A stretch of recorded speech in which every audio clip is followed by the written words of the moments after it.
listening to The Starting Zone, a podcast about World of Warcraft and the people who play it.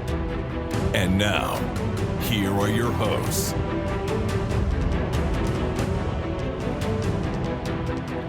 Well, hello and welcome to The Starting Zone, the podcast about World of Warcraft and people who play it. Today is November 16th, 2023, and my name is Spencer Downey. Thank you so much for listening and subscribing to the podcast. I'm joined today, as always, by my co-host, Jason Lucas. Jason, how are you doing this fine Thursday? Spencer, hello. I'm doing well. Better than last time we spoke. I think we're both on an upward trajectory, which is the important part. It's been a couple of weeks for sure, but I'm here. Yeah, we are doing the show, which is cool. A little late in the week, but we were super late in the week last week, so now we gotta walk it back a little bit. We gotta make sure we have stuff to talk about, right? We can't record like 2 days apart or whatever all the time, like we tend to do in the BlizzCon ramp up. So, but yeah, I mean, we got a lot of stuff to talk about this week because we have season 3 in full swing now, and we've gotten to spend some time with 10.2 stuff, and we have all kinds of in-game changes to talk about. We have a big holiday kicking off today. It just started as we're recording this. Yep. We have a patch on the very near horizon, and we're expecting a PTR very soon. So, I mean, this is just kind of the way it's been, I think, throughout most of Dragonflight. It's like you hit these kind of burst windows where it's like, here's all this new stuff in the game and all this new stuff that's coming, and then you sort of sift through it for a few weeks, and then before you know it, the new thing has arrived. So, it's really exciting, and I'm seeing a lot of people come back, or people like check out Dragonflight that hadn't played it before. Yep. We're hearing from a lot of new listeners, and a lot of those new listeners are either strolling back into Dragonflight from a long absence or checking it out for the first time, and that's really cool. I mean, you kind of expect that sort of bump in interest and enthusiasm for BlizzCon, but I do think that we're in a good position for people to really get something out of their experience and their time with this stuff. It's the best the game has been in a long time, I think. It's the best expansion to have a BlizzCon hype draw a bunch of people into coming and exploring an expansion who haven't explored it in a while, right? Like it's a very good expansion. There's a lot of good catch-up mechanics happening right now that are all sort of clicking into place. It's a very exciting time because we're just entering into a new season. It's a big reset for gear because we're just entering a new season. It's certainly a fun state of the game, especially if you haven't done a lot of dragon riding stuff up to this point. It's certainly a fun mechanic to just dive into and start experiencing. So a lot of also the viewpoint that I'm having of the game in its state right now is this is what the leveling experience is going to be for folks going forward once the new expansion comes out. So you also have to keep in mind that like the mechanics and the interactions and the characters and the environment that you're in and the things you're doing is going to be your new player experience for folks who are just hopping into the game. And I think that this is a pretty great way to introduce people to World of Warcraft. So I'm excited about that. I had a bit of an interesting past week. Obviously, I'm still a little sick. More than just a little, I'm still quite sick. Really bad cough, a lot of congestion. And so my energy level's back up, which is nice. That's been the big thing. The big difference between the last show and this one. The last show, I was like hanging on by my fingernails by the end of that show. Being like, we're done. I'm going to go nap at the end of the last show. Whereas this one, I actually feel like I have a bit more energy in me, which is good. But it's been a busy week outside of that. My hot water heater broke and started flooding my basement, so we had to get that fixed while I was sick, which was another whole thing. So it's been a bit of a real life week for me. We were without hot water for 5 days. That was also very unpleasant as a result of this because a whole bunch of hubbubaloo, but we now have a new water system installed, which is good. So my hot water's back. So I'm feeling more alive. Friday during the show, while we were recording, is when the water alarms went off in our basement that we had installed the last time our basement flooded, telling us that the hot water heater was leaking. So basically I went downstairs, turned off the water, and then came back up and finished the show. For those who wanted a behind the scenes peek, that's what happened during the show on Friday. So all that's been taken care of. But World of Warcraft, I can pivot to World of Warcraft and the stuff in there. I've been quite busy in the game itself, because all the catch-up mechanics kicked in, which meant that if you did any of the weekly tasks, any of the weekly activities, you were getting yourself stuff that's on the adventurers track, and you could also get rewards that were up to the veterans track rewards, which were very nice eye level boosts for folks. So not only could you get pieces that you could then push up above 450 item level, you were sometimes getting pieces that started at 441 item level. So you could essentially go through and replace almost your entire set of gear, which is basically what I did, and was able to go up and catalyze some tier pieces before all of that rolled over this past week. And if you haven't noticed yet and you go up to the catalyst, you can now actually catalyze to the new tier set. There's already one charge in there this week for folks who are interested in getting it. Obviously, next week you'll earn your next charge, which means you'll have your 2 set right away, which feels kind of crazy at the pacing and speed of the whole thing. But I'm actually genuinely excited about it because I think this kind of accessibility is something that I'm really looking for right now. So I'm excited for that. You will get the charge. You don't get a charge next week. They're moving to every other week. You get a charge. Every other one. Okay. Yeah. So, but we don't have that 8-week ramp up of no charges. So, like all in all, it's better. But you do have to be a bit more judicious because it's like, oh well, this is like a low item level piece that I plucked out of Raid Finder or whatever. Maybe you don't want to use a charge on that right now if you're doing higher content. So it's awesome to have access to it right away, but you do have to be a little more careful with how you use the Season 3 charges. Yeah, it was just a neat experience, though, to be like, oh, okay, any weekly outdoor activity that existed, this is the time to go and do it. And so, I was doing time rifts, and I was doing all the dream stuff, and then I was also doing the newer stuff, and it was just like, oh, okay, I get 3 or 4 pieces of basically 440-something plus gear, both last week and then again this week, was very, very nice as far as those rewards go. So, yeah, I certainly took advantage, and it felt great to do that and get myself back sorted, and then started going through my bags to try and organize my bags because I hadn't really looked at those this expansion, to be honest. I'd just been throwing stuff in my bank. Then very much had the let's just deal with this later, let's just deal with this later, let's just deal with this later kind of perspective. And so I actually started to go through some of the stuff this week. Which is very funny because I turned on the one bag thing towards the end of Shadowlands. So I just had one big bag that I was looking at.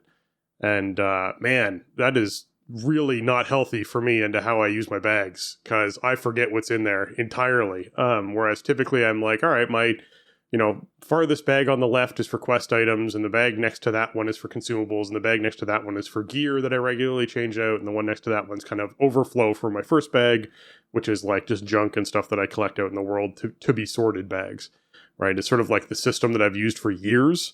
And so I put up the one bag thing. I was like, okay, I'll use the in-game system for sorting stuff. That's what I'll do for this, and this will just, maybe this will make it easier. And it was like, nope, once I actually switched that off this past week and then started going through the individual bags to sort them the way I was finding currencies from Shadowlands that I'd never used. I was finding like the stuff that was for anima. I was finding like just all sorts of things that like were just living, like probably only like 8 or 10 slots or something, but of stuff that was just like, I don't need to be carrying this. This is useless now.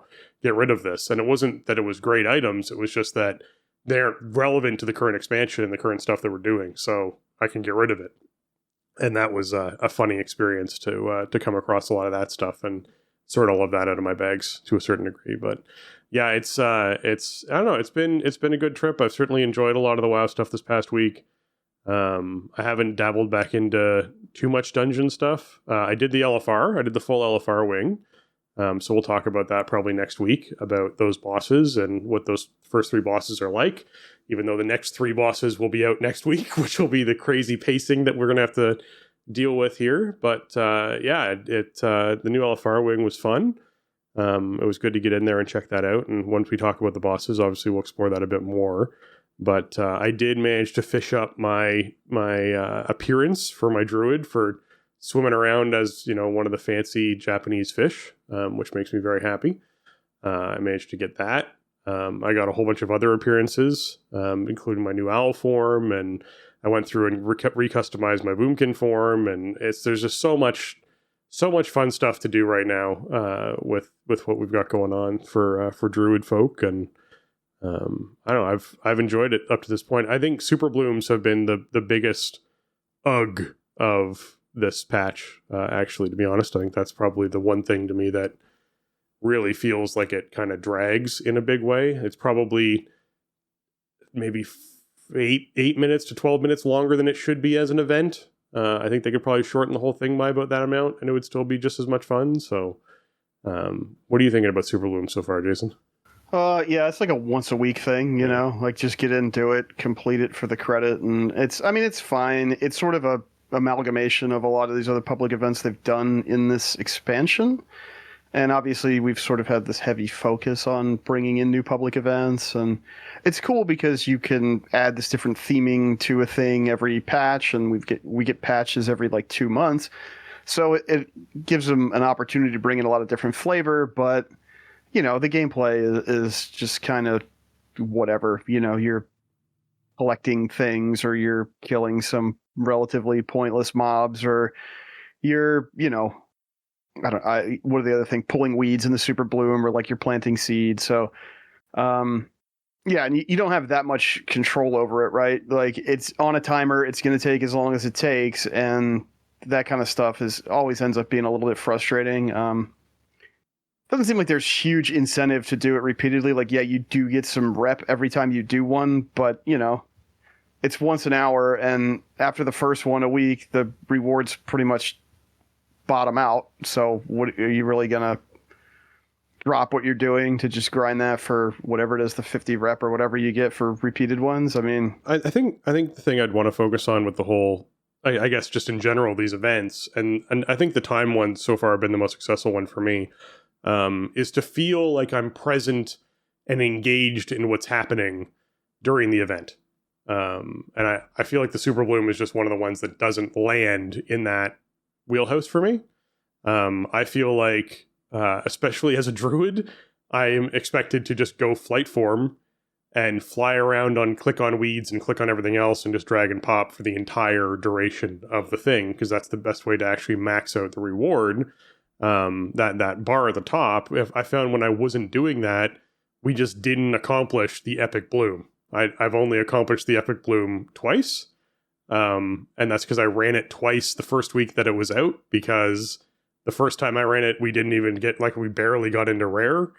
And so then I'd finished unlocking my static flight form and went out and got, you know, basically a character that just flew around ahead of, like, way ahead of, like 80 or 100 yards ahead of the tree, gathering and collecting stuff by myself through that whole thing, which felt very disengaged from what's supposed to be this, like, epic escort march thing that's happening with, you know, checkpoints, that you're doing these things at these checkpoints. And like, it's supposed to, it's the way they sell it obviously is to be this really exciting event that's taking place.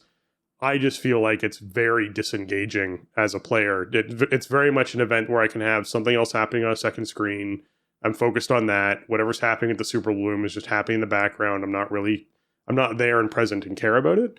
I did find that the time that I can't remember what the time event's actually referred to as, that takes place, but I do find that event, the time rifts, I guess they're called. That's what I referred to it before. There's a certain term for it. Anyways, the time rifts, I did find that is like, here's a goal, go and do this goal. Oh, okay, you finished that goal, go and do this goal. Oh, you finished that goal. Okay, just kill stuff in this area for like 2 minutes.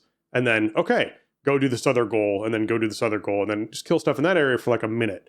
That to me is I'm much more engaged in what's happening than, hey, the tree's moving somewhere back there, just gather stuff, you know, just clear out weeds, just, you know, scare off bugs, just wake up sleeping owl things. Like, just, you know, that to me is like, okay, and that's all I do. And you're like, yes, that's all you do from when it leaves to when it finishes at the very end and you kill the last boss guy. And you're like, oh, okay, this feels like something that I can just check out of in a big way, which is not, that shouldn't be what the big weekly task is, right? So I feel like they kind of missed the mark on it. And I don't know if they can still tweak things now, but it would be neat if they did, I don't know, maybe reduce the duration of the event and then kind of hype up the rate at which you earn things, obviously to compensate for reducing the duration of it.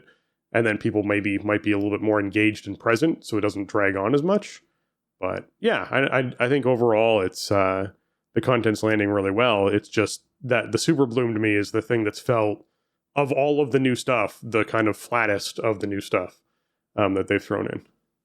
It's the problem with these events that happen at the top of the hour or every 2.5 hours or whatever. They have to be long, so that because they don't happen very frequently. So you got to give people a chance to get out there and get involved in it and finish up what they're doing. Yeah. So I'm hoping that going forward, stuff like Delves will just be the vector for all of this stuff, and that we can move away. I don't mind having a public event here and there. It can be cool, but having a new public event every 2 months that we're constantly cycling through. I mean, we kind of talked with we were in the room. I don't remember the context it came up, but we talked with Maria Hamilton about this a bit at BlizzCon, and her perspective was basically like, listen, we tried it out. We learned some stuff. Maybe we went a little overboard with public events, and I think that's fair. Yeah. There's definitely been some cool stuff in it, and I think it's great to have content and reward structures that people can engage with in solo play and casually and on a much more relaxed schedule. That's great for the game, and I have taken advantage of it on my alts a lot, and I'm looking forward to doing so more in the future. But yeah, maybe we have too much of this kind of similar gameplay where you're just performing repetitive tasks for 15 minutes at the top of every hour. Yeah, well, it is what it is. Outside of that, the seeds thing has been a bit of a new mechanic. It came with a lot of problems. Where you're planting seeds and watering them and helping them bloom. Came with a lot of problems this past week. They had issues with people creating infinitely farming reputation and cranking stuff out for that, which is unintended, and obviously people are going to get bopped for. So if you took advantage of that, then I hope you didn't do it too abusively, because obviously that's not intended and not good for you to do. I also lost some seeds because I donated towards one and it took it out of my inventory, but then didn't give me a reward. There's a bunch of issues with reward deliveries. I killed the world boss and didn't get any reward or any sign of kind of sign that it happened or accomplished at all either. That was also an awkward one that happened. So there's a bunch of weird little reward things that are not going according to plan, but it's new content, and so we're expecting to see a certain amount of that going on. But what else did you get up to? Did you end up hopping into Raid, I assume, Jason, this past week? Yeah. Raid's back on schedule. Keystones are back on schedule. I did all the Emerald Dream campaign questing and stuff, and all the weekly stuff, and most of the daily stuff. There's a ton of one-time questing out there, man. A lot more than I really expected there to be, I guess. It will fully kit you out in... it's like 421, I think. Explorer gear is what it is. Yeah, it's the Explorer track. It gets you basically, if you just do the one-time questing, it's like, here, everyone has 421 eye-level gear all the way across just from doing that. And you're like, wow, okay. And then you do the weekly stuff and you get your 441s. You're like, oh, okay, this is like even better. So yeah, it's it's a neat system. If you do the public event stuff, you can get the 450s. So it's really not it's not bad at all to hop in there and just get ready to play the new endgame. I thought the campaign questing was great. I just was shocked at how much of it they put in this one patch, I guess. But it's a big epic story to kind of conclude here. So I'm finding the overall weekly loop in Emerald Dream kind of low friction. I would say lower friction than Zaralik. And I was doing the weekly loop in Zaralik right up until I went on vacation. For no real reason other than to just go do something in Outdoor World, make some gold, mine, get some rep and some, collect some cosmetics. I think I ended up getting the cosmetics out there that I wanted. But, there were certain world quests that were just a pain that would roll up every week in the Caldera with the Zakali dudes and all that. And it's just like, okay, this quest is going to take, like, solo, tank spec, this quest is going to take me 15 minutes to kill all of these elites, I'm not finding stuff like that in Emerald Dream. It's just way more kind of, little bits and pieces of stuff to do, which is great. I haven't had that big frustration so far.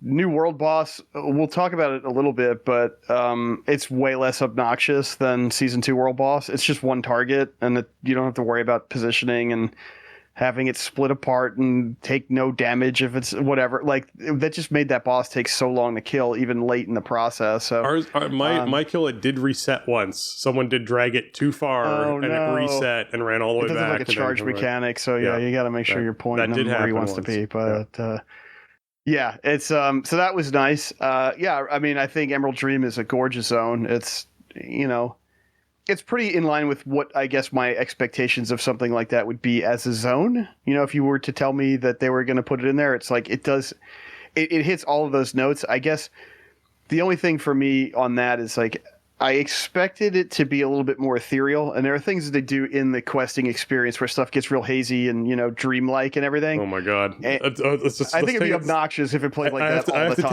I have to take a moment to address the haziness, because I picked up the haziness quest just before a super bloom started that I needed to do. And so I went to do the super bloom, and I had to haze through the entire... I had such a bad headache by the time I finished that super bloom. I was like, I just want to finish whatever quest this is and get rid of it, because I just need to it's like, oh. So yes, the hazy... I'm very glad the haziness is not there. It was a good call for gameplay that they didn't leave it on all the time. They use it to kind of set the stage for a few quests, and that's about it. So that's nice. Stepped into raid the last 2 nights. Pretty big, healthy groups, as you might imagine, at the outset of a new season. And now that we're on a big server home and a big guild community, so raid with like 28. Last night we finished up the normal clear, got all the way through Farak. Very nice. And got first boss down on heroic before we called it a night. So we still have one more night to see if we can chip away to any of the heroic bosses. First impressions of the raid are incredibly strong. Like, the zone is beautiful. Like, it's just such a cool looking space, and the encounter spaces are all really cool looking. There's some nice variety with the bosses. There really wasn't anything that I ran into that was my immediate gut punch reaction was like, oh, this is going to suck doing this for the next 6 months. And then again in season 4, we didn't hit any fights that felt mega punishing because we had a huge group. We didn't get stuck on anything for more than a couple pulls until we worked out like what we were doing wrong. I mean, as recently as like Vault of the Incarnates, that first week, Lightning Storm boss was all out of whack with tuning and was super punishing for large group sizes. That was only last year that we were having those kind of issues. This is more in that Aberrus realm of like, everything reads pretty well except for probably Nimue, which everything is just green on green. But, the mechanics are pretty telegraphed, and you kind of can get the feel of what's happening just by looking at the screen and paying attention to the cues. So it's easy to explain stuff to people, I feel like. The beginning of a new tier and raid leading is always a little bit stressful for me. Fraught, you might say. Like, I have to manage a lot of people's expectations, right? And I like to play with a big group, which is fun, but also has other challenges. Also, you have a lot of people who are funneling back into the game, and now we're a destination inside of this larger community that people are like, hey, do you have spots? Do you have spots? Do you have spots? And it's like, I don't know, because I don't know. I can't tell you with certainty which of my people are coming back, and my dyed-in-the-wool integrity raiders will always have priority for my spots. I also don't have enough main healers on my team right now to bring 30 with confidence. You know what I mean?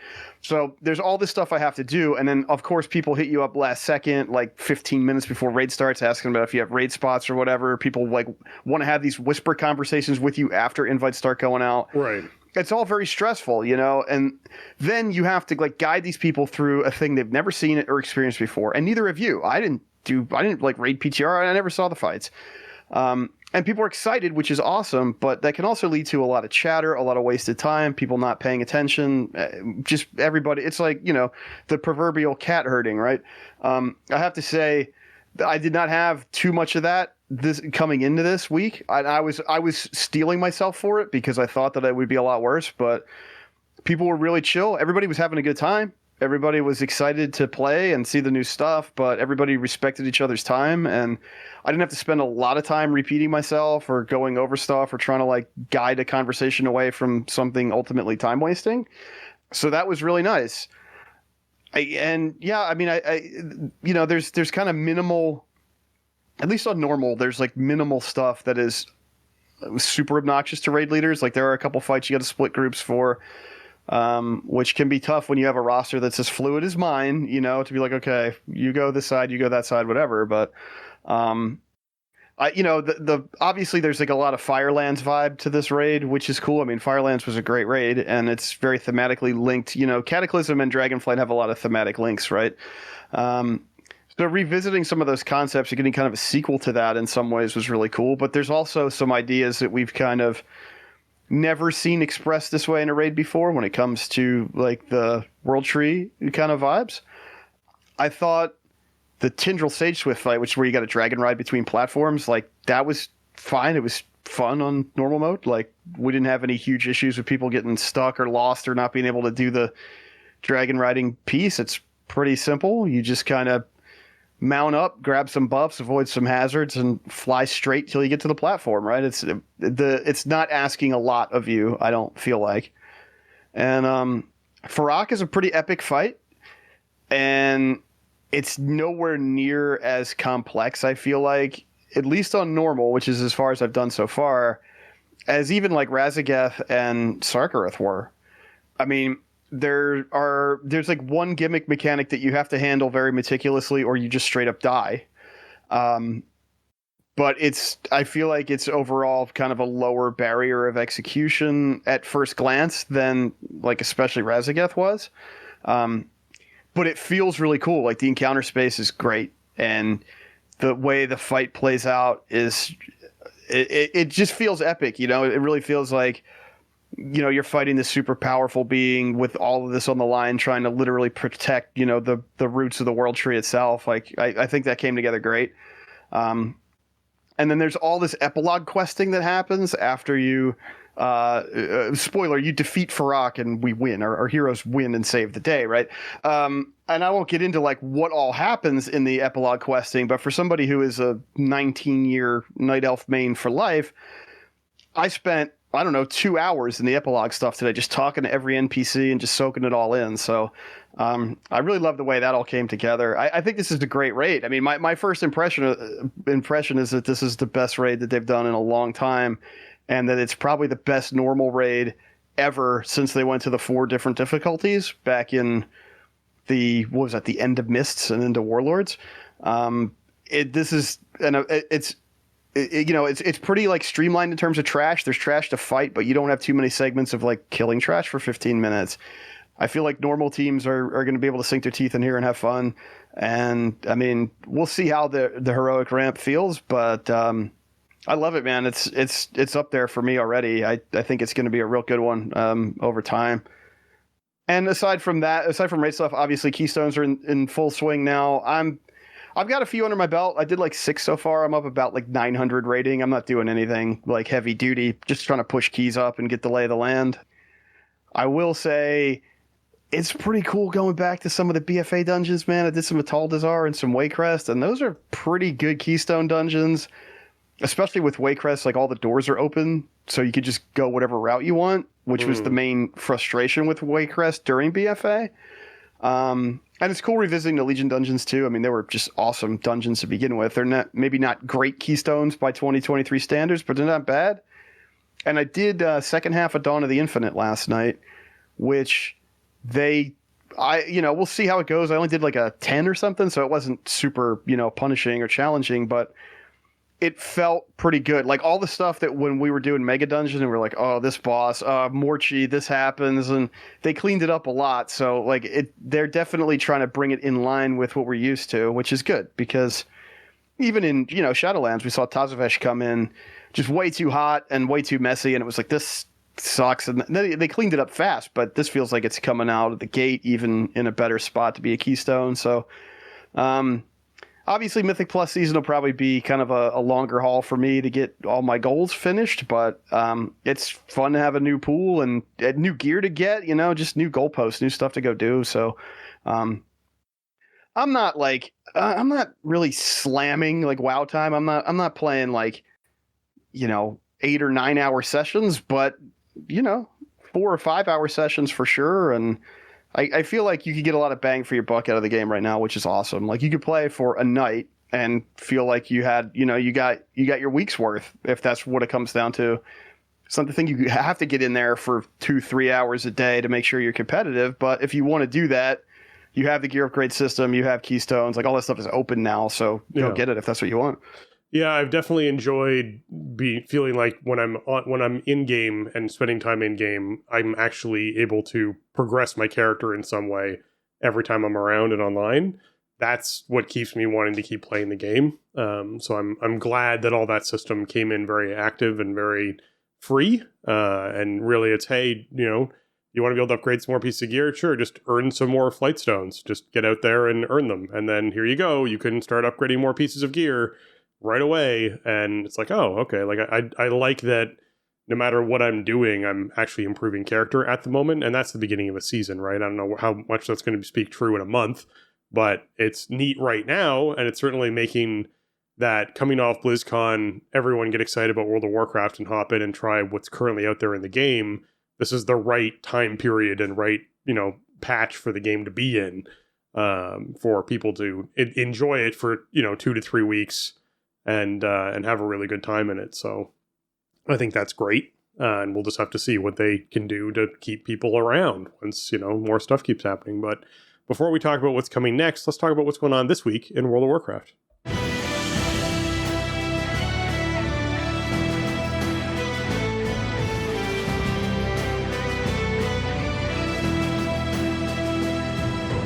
All right, I know we had a bit to catch up on, so it's a bit of a longer intro than normal, but this week is the Battleground bonus event, meaning the Sign of Battle buff is up, increasing the honor gains from Battleground objectives and wins by 50%, as well as there's a quest to win 4 random battle rounds, get yourself some Marks of Honor and Conquest.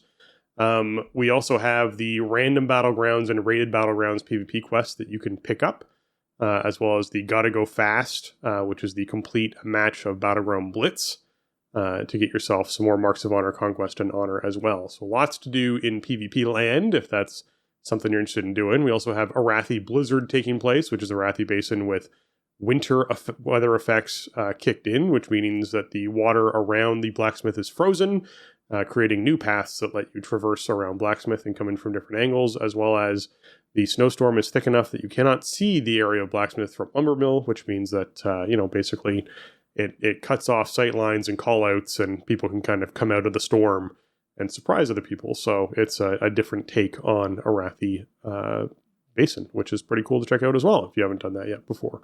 I always really love weather effects in the game. It's what sort of makes the game feel alive, and I wish they would do winter things like this more often, because I love winter stuff and I love fall stuff. So I would love to see more seasonal things take place around a lot of battlegrounds and just outdoor world content.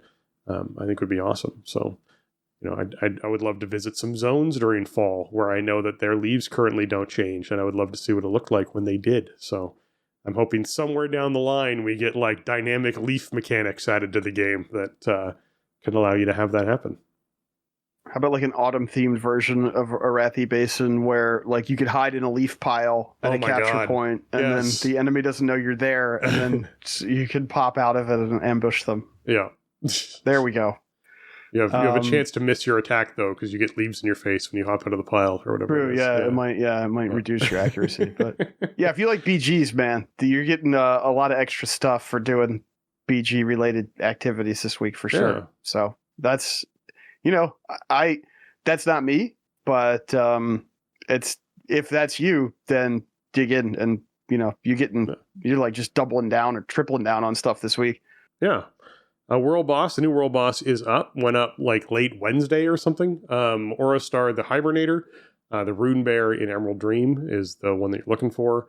Dropping some 441 loot for plate, chest and waist, mail, head and waist, leather hands and feet, and cloth legs and feet, as well as a haste first neck. And that's if it drops anything, because there's just apparently a chance at the moment that nothing drops. It doesn't matter how many times you kill it. So we just have to hope that you're someone who actually ends up on the non-bugged version of what's going on. So we'll have to see what happens with that. I'm going to try and kill it one more time later this week, I think, and just be like, maybe it'll be fixed for me. Who knows?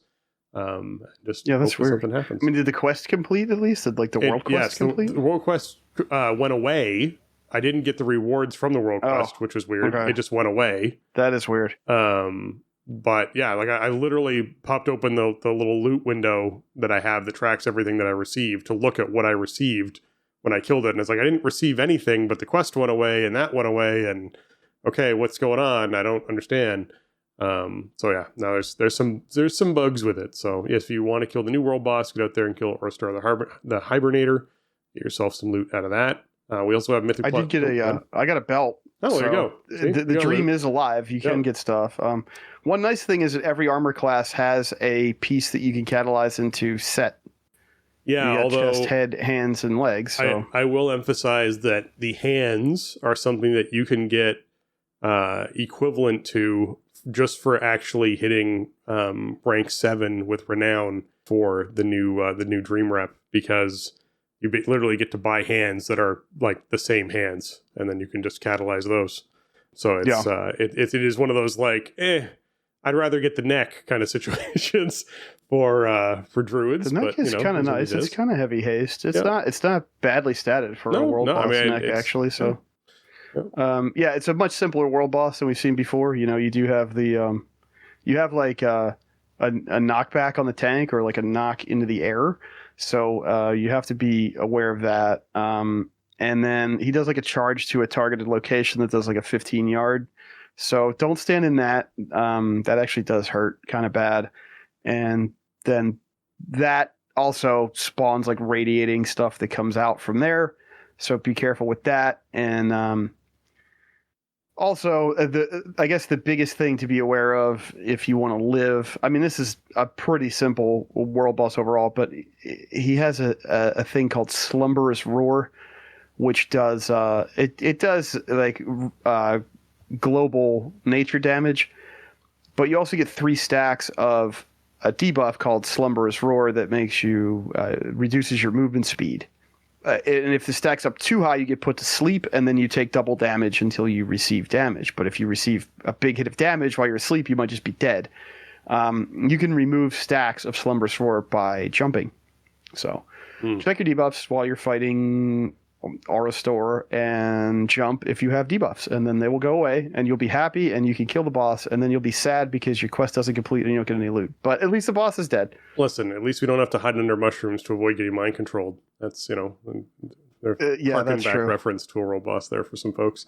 All right, Mythic Plus affixes for the week are Fortified, Incorporeal, and Sanguine, meaning non-boss enemies have more health and deal increased damage.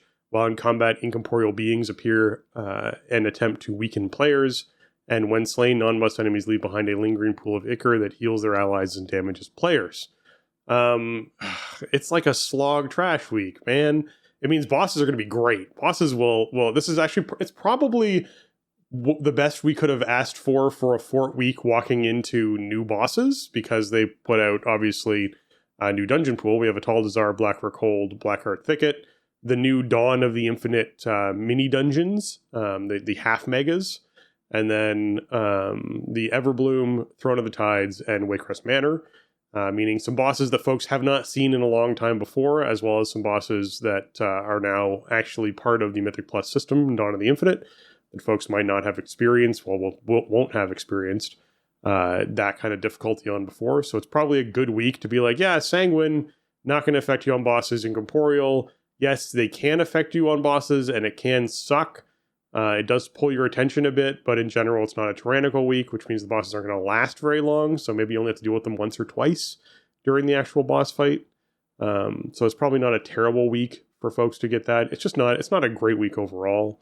I will emphasize, if you're dealing with incorporeals, be sure you have people who are assigned or who have abilities or have taken talents that allow them to help with incorporeal beings. It means like, your hibernates and everything else that you need to be able to cast on these things. Be sure that you're taking those talents and being able to use them to help out your squad to get through all this content you need to get through. So, yeah. Yeah, overall, it's a bit of a mixed bag this week. Incorporeal it's super comp dependent, and that's what sucks about it. It's really not a great affix. There's only so much I can do about it, My class has one ability that counteracts it, and it's kind of a stashed talent choice. Like, I have to make some hard decisions about my build to be able to take it, and then it's a 3-minute cooldown, which Incorporeal tends to spawn sooner than 3 minutes. And it's a 1.5 second cast that I have to cast while I'm tanking. And then there's travel time. That's just not an effective counter to incorporeal. I can interrupt the cast and I can stun it and I can fear it or whatever and buy some time to get it hard CC'd. But at the end of the day, I want to be using those abilities on the stuff that we're killing.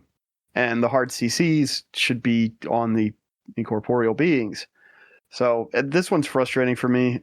The good thing this week, I guess, is that they've changed where these affixes kick in, right? So I've only done one sanguine key because I'm working on pushing keys up after the big decay. So you don't even get sanguine until 15, which is where even a lot of experienced key runners are not necessarily getting into quite yet. But yeah, overall, I would rather have this than a bad boss week to start the season, because it just lets you finish dungeons, and that's the important thing. I think right now is just getting to see everything, getting kind of the lay of the land for this season, getting some gear and some currency out the other end. There are some bad sanguine dungeons in this pool. Blackrook Hold, Dark Heart Thicket. That's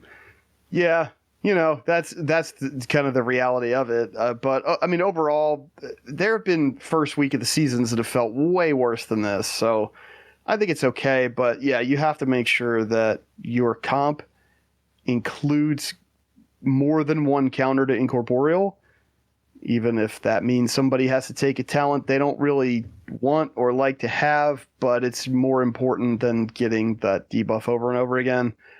But yeah, I would love it if if a stun would just make the thing go away or something. I could contribute a lot to incorporeal if stuns would just stun it, perma stun it until you're out of combat or make it disappear or whatever. But the only way I can contribute to the group is an ability that is really not an effective counter to this. So I just think it's a bad affix. Everybody should be able to have some kind of counterplay to something like this. And Warriors and DKs have things that they can do, but nobody wants to do them. So to me, that's just the hallmark of this affix it's just not a good one.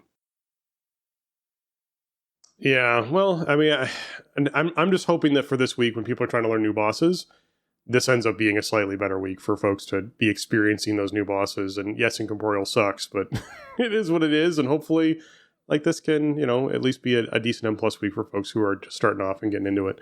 I haven't dived into M+ yet, although the itch is there. I am definitely tempted to do so. I just need to be sure that I can actually sit at a computer and focus for long enough to complete a Mythic Plus dungeon without, going into a coughing fit and being a mess. So that's my one hesitation at the moment, and hopefully the next couple of days that all goes away, and maybe, I can get some time in on it, which would be a lot of fun.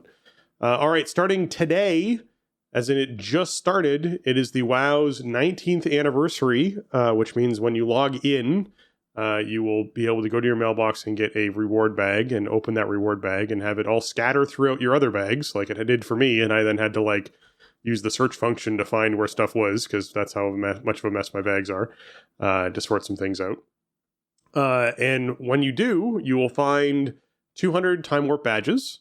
You will get the Celebration Package item, which when you use applies a permanent buff to your character, which increases your experience and reputation gains by 19%, which is massive. So for those of you who had been hanging on to the rep tokens and all that kind of stuff, to be sure that you got the maximum reward and advantage out of all the reputation gains and benefits, you can now use those. Basically, use this one item, get the 19% increase, and then use those, and then you're in really good shape for getting yourself a whole bunch of renown the way that you want to do it. I think I'm up to 11 or close to 11 at the moment renown, without having done world quests every day or weird farming mechanics or anything else. I just sort of did the campaign quests and did some world quests and did my flowers when I needed to do the flowers, and other than that, I was fine. So I definitely think that it's a good start off for everybody who's looking to do that. And then reward-wise, you get yourself a little Frostwing, which is a very cute pet that you get. that I think everyone will want to take advantage of. It's just this cute little, it's like the little Deathwing, but it's now reskinned into being little Frostwing. And along those same lines, they also reskinned the Obsidian Worldbreaker mount that was from the 15th anniversary that you could get. And they've now have the Azure World Chiller mount that you can get. And that's off of killing Doomcaller, the big robot out front of Caverns of Time. So if you head down there, it's a 100% drop. You just need to kill the big Doomcaller dude, and you get yourself your Azure World Chiller, which is very cool. So be sure you're taking advantage of that as well. Man, there's just like a huge list of rewards here too, because obviously they still have the Illidari Doomhawk mount there.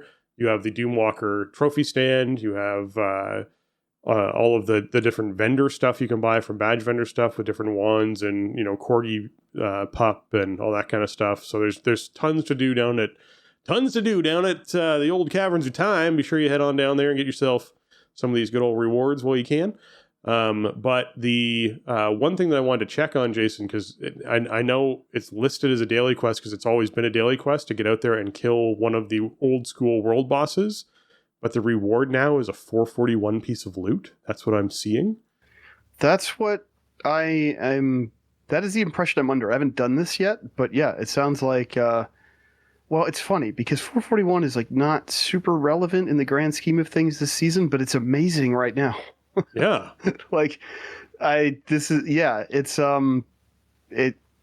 That is apparently what they drop. And now, granted, there's a lot of travel involved with defeating classic world bosses, right? They're kind of far flung, and you don't always know which one's going to be up. But this is maybe a nice thing to slot into your activities for the day, for the week, if 441 upgradable loot is interesting to you. Yeah. So that's cool. It is a nice little kickstart if you're looking to get into normal rating or above. From what I understand, the new World Chiller is 100% drop. Just go kill Doomwalker and you get it, which is always the cool thing about the anniversary mount. They're just kind of there for you to go get. You just have to actually go play the game.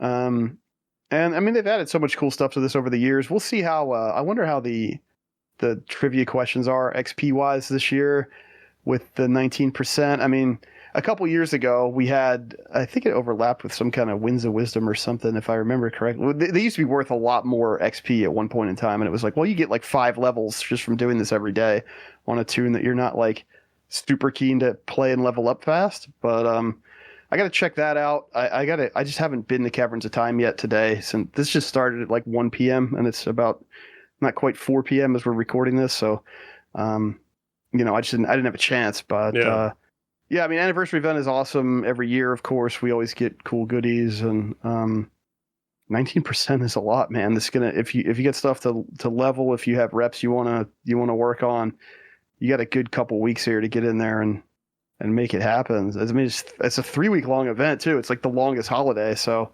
get in there and take advantage of it for sure. Because if it works with Guardians of the Dream rep, it must work with the patch that came out 2 weeks ago. Yeah. It must work with basically anything else you come across. So yeah, check it out. That's the exciting part for me, was the fact that it basically just works with every rep. So the moment I basically, just before we recorded, I logged into the game and it's all right, let me actually make sure that this works.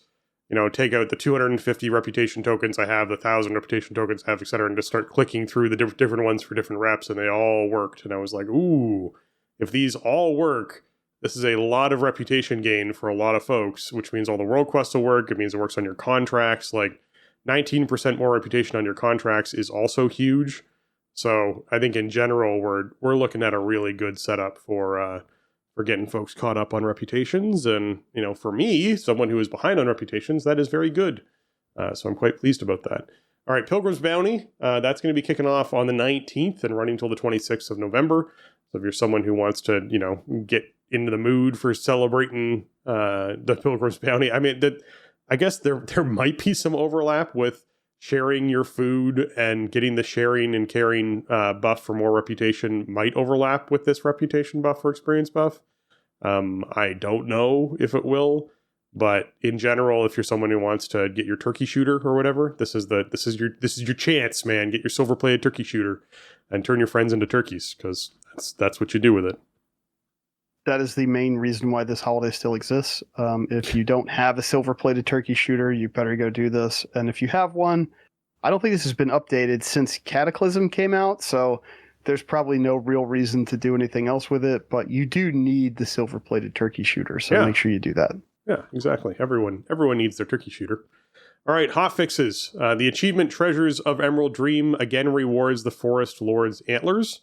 While this was originally intended to be a reward for the Dream On achievement, a bug resulted in it being rewarded by the Treasures of the Emerald Dream achievement. So we're going to just leave it there permanently and look for something else to potentially reward for Dream On. So I like this. I'm glad that they chose to not just take away people's rewards and fix this. Instead, they're like, yeah, you know what? We're just going to think of something else that'll reward people for that. Because, yeah, they'll enjoy that. Well, yeah, I think this is one of those deals where once you start handing stuff out, like, then that's how it gets handed out. Yeah. Right? Like, whatever you wanted it to be, like, once somebody got it that way, I mean, it's a cosmetic. It's not, this doesn't give you a competitive advantage. So, yeah, it was bugged. It was attached to the wrong achievement, and so they changed it. So now if you want the Forest Lord's Antlers, you got to do Treasures of the Emerald Dream, which used to be wrong, but that's how it worked, and now is right. And so if you see anything that says you have to do Dream On, that is incorrect now. Yeah, just keep that in mind. Balanced druids, those of you using Incarnation Chosen of a Loon, you're no longer going to transform into a boomkin who's wearing armor, unless you are still using the classic boomkin appearance. We just have to hope for the AI overlords to come in and make the armor work on all of the new skins. But if you've chosen to go with some of the new skins, you will no longer see that armored boomkin skin when you actually use Incarnation Chosen of a Loon. So just keep that in mind. If that's something that's important to you, you need to go back to the OG Moonkin look when you're trying to get that. And then they did some other changes and hotfixes to a lot of the other classes and things that are out there. So if you're someone who's like, hey, I'm playing a Death Knight, why do my abilities hit less? Because they chose to increase the damage on a lot of your unholy spells. So keep that in mind. So a lot of unholy spells got buffs. So that's a nice thing for you. Guardian Druid, Mangle now grants 12 rage up from 10. Restoration Druid got a whole bunch of changes to their cat form damage. Basically, Rip, Rake, and Shred now deal... Well, Rip now deals 140% increased damage, so does Shred, and then Rake now deals 60% increased damage, and Ferocious Bite just got increased by a measly 200% in its damage. So, yeah, they felt like, I guess, cat form Druid weaving stuff should be a thing again for Restoration. These don't apply to PvP, at least a couple of them don't apply to PvP, but it was something where they not only increased the energy generation rate for Restoration Druids with cat form, but made cat weaving actually a viable thing again. So welcome back, cat weavers who are out there in the cold. You now have all of your damage back again, because good God, 200% increases is kooky to see that kind of stuff happening. It was definitely not where they wanted it. Yeah, and cat weaving is a thing that I have played with resto druids that have enjoyed that immensely. So it was weird that they killed the playstyle for a while. I don't know. I mean, hey, you know what? At low gear levels and stuff, you may not have too many opportunities to cat weave too much anyway, but it's cool to have an option, and it really fits a druid fantasy. So these were cool changes to see to come in. I think more ways that people can do stuff in combat is usually cool. Well, I feel relevant throughout the entirety of a dungeon, right? So like DPS always kind of have buttons to be pushing. Tanks always kind of have buttons to be pushing. Healers don't always have buttons to be pushing unless they weave in those damage spells. And a lot of the time it can feel a little bit like, oh, well, I'm not really doing that much damage anyways. What's the point? And cat weaving was like a very intense playstyle where you were almost timing out when you were using certain cooldowns around how long you could sit inside cat form for a while. Remember back in the day, it used to be that Innervate made your cat form, cat weaving spells free. It didn't cost energy because Innervate would make it free. And so you'd end up with people who would intentionally work around their Innervates to not use them for mana, but use them to do damage and do burst damage inside these windows with spamming AoE abilities. So I'm a fan of cat weaving. I think it's a great active play style and gives druids things to do during pulls when there's not necessarily a lot of damage coming in. So glad to see that as well. Augmentation Evokers. The amount of utility that Augmentation Evoker brings on top of its damage has proven to be too powerful despite recent changes. Therefore, we are currently and further reducing their damage contributions to the group in order to balance them against other specializations. So expect to see some different feelings about your damage. Ebon Might now grants 6.5%, down from 8%. Of Evoker's main stat. Close as Clutches increases the effectiveness of Ebon Might and Dragon's Breath by 10%, down from 20%, and the amount of versatility granted by Shifting Sands has been reduced by 15%. Ebon Might now properly benefits from the 4-piece class set bonus from Aberrus, as well as Close as Clutchmates. So keep that in mind as well. But yes, you will see some damage changes coming about for augmentation as it continues to try and find its place in the raiding and dungeon scene that's out there. Yeah, obviously augmentation was controversial. It blew up the meta in Season 2 when it came out in 10.1.5. I think it's a cool playstyle, and it's a nice addition to WoW combat overall. A lot of people really just can't deal with its existence, however. And they nerfed it quite a bit after it came in. These seem like also pretty big nerfs. I mean, nerfing Ebon Might to this degree, that that's the main thing that you're doing is granting Ebon Might.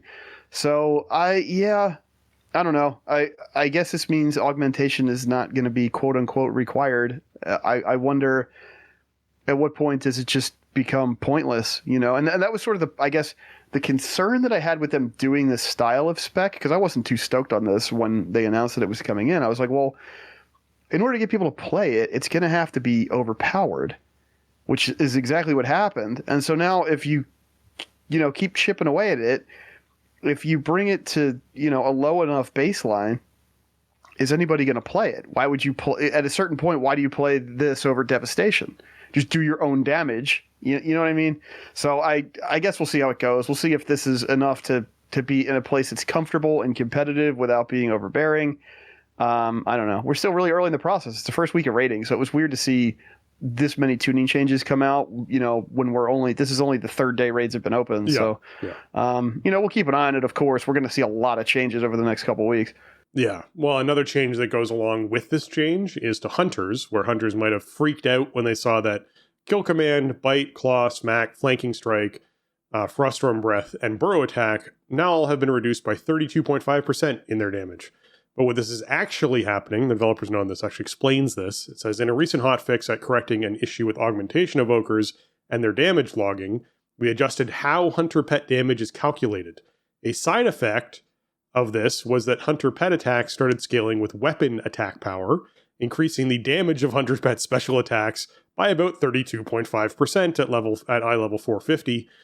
This actually is something that we would like to retain, as it means Hunter Pet damage will now benefit from weapon upgrades. So what they're saying is, hey guys, we nerfed you by 32.5% because we changed how your pet damage was calculated by moving it over to weapon damage, which increased it by 32.5%, which was way more than we wanted to increase it. We wanted to keep it where it was. However, going forward, when you upgrade your weapon, you upgrade your bow or you upgrade your staff or whatever it is you're using, your polearm, your pets will do more damage in accordance with your weapon upgrade, which is actually a really cool thing for hunters. So I'm kind of pumped about this.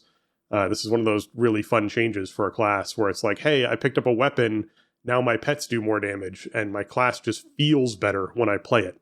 So I think that'll be a really nice change going forward. Yeah, that seems like overall better design, doesn't it? Like that seems to make more sense. You want to reward players for getting better items, right? That makes sense to me. It might be a little a little prickly at the very beginning, especially if you don't get a weapon upgrade anytime real soon. That might feel kind of bad.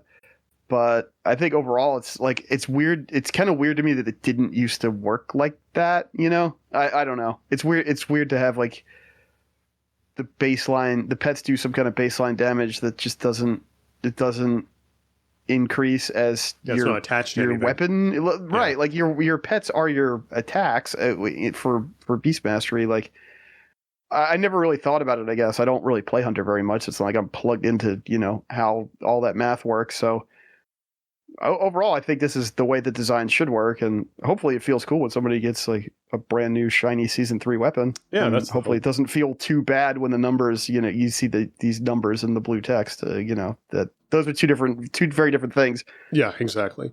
Retribution Paladins, you got a 3% damage buff across the board, so congratulations on that. You should feel a lot better. And then outside of that, Warlocks got themselves some destruction buffs. Unstable tear damage, shadowy tear damage, chaos tear damage all got buffed. Chaos tear damage by 30%. So obviously you'll be feeling that in the Warlock destruction spec tree for those who enjoy throwing around some fireballs more than playing around with demons.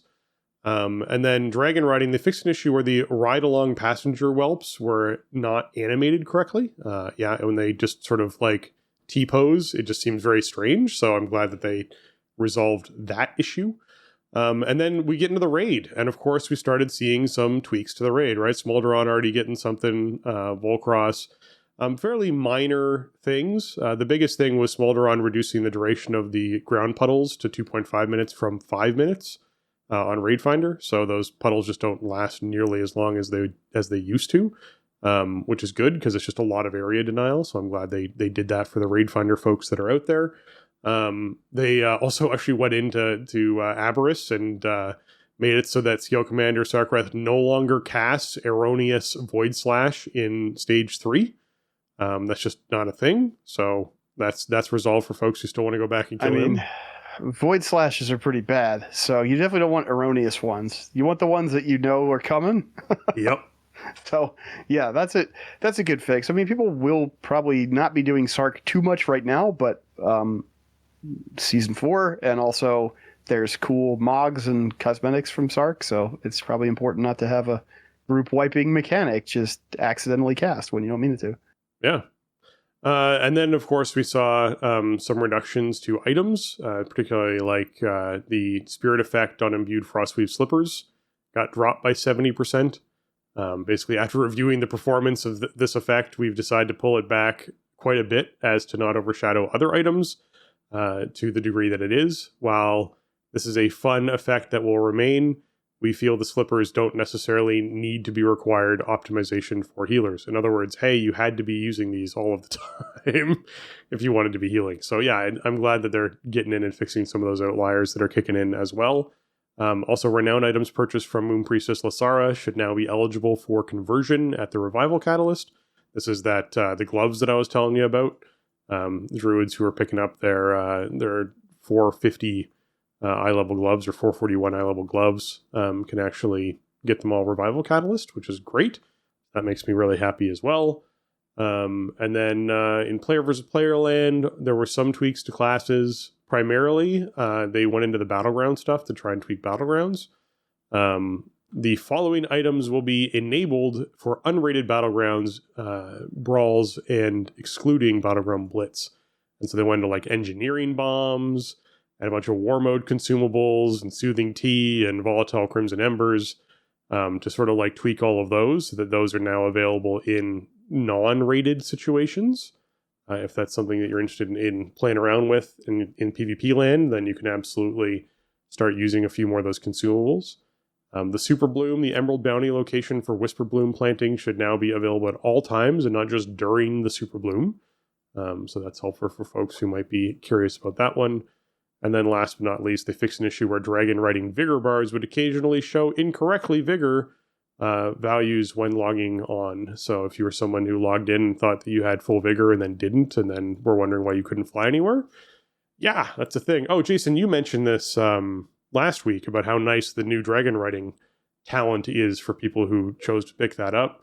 I will be the first to admit that it took me a long time just to find it inside of the tree because I didn't know where to look inside of the dragon right because they just stuck it in the middle, like at the beginning in the middle, and I was like, "There's one like way up there, and then there's they're not down at the bottom." No, but if you're coming in fresh, you could get some cool talents, because some of the talents are not as good as some of the new ones. So yeah.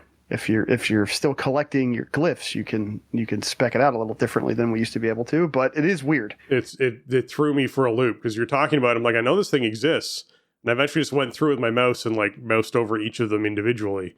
And I was like, they could probably do a better job at emphasizing the things I don't have inside of this tree and what's new. Because yes, if you're someone who has not picked up the dragon riding glyphs that are out and around the new area, and then spent them on the new abilities, be sure that you're doing so, because there's a couple of good ones in there for sure that you want to be picking up.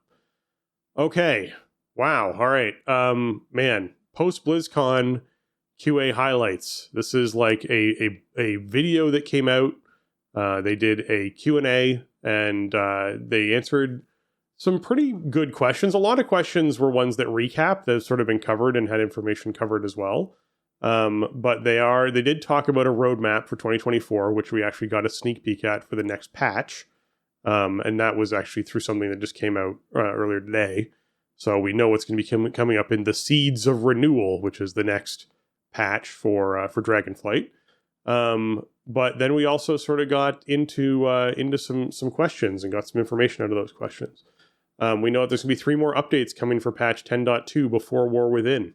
So if you're someone who's like, hey, all right, what does that mean? Well, that means we're getting a 10.2, a 10.2.5, probably a 10.2.7, and then whatever the pre-patch sort of looks like, I assume, for War Within is probably what we're looking at getting. What if it's a 10.2.9? It could be a 10.2.9. Or a 10.3. It might be a 10. Yeah. But yeah, I mean, I guess the point here is they're going to try to, prevent us from starving too much. 3 more updates before War Within. You would think that 11.0 is probably the thing that they're saying there should be 3 updates before. So yeah, that's cool. It's not all going to be raid content, but it seems like they at least have a plan to keep us busy and give us some interesting stuff to do, which is awesome because we haven't always gotten that over the years. Yeah, and there's a question along those same lines of keeping us busy where folks were worried that with these 3 WoW expansions and with an accelerated timeline, were they planning on sort of shrinking the amount of content we get within that time window? So essentially we're spending more money for less stuff is what people sort of were phrasing it a lot at BlizzCon. And they're saying they're trying not to do that kind of shrinkflation situation happening. The WoW expansions are staying as WoW expansions, and we're getting 4 zones, 8 dungeons, new levels for your character, and a raid.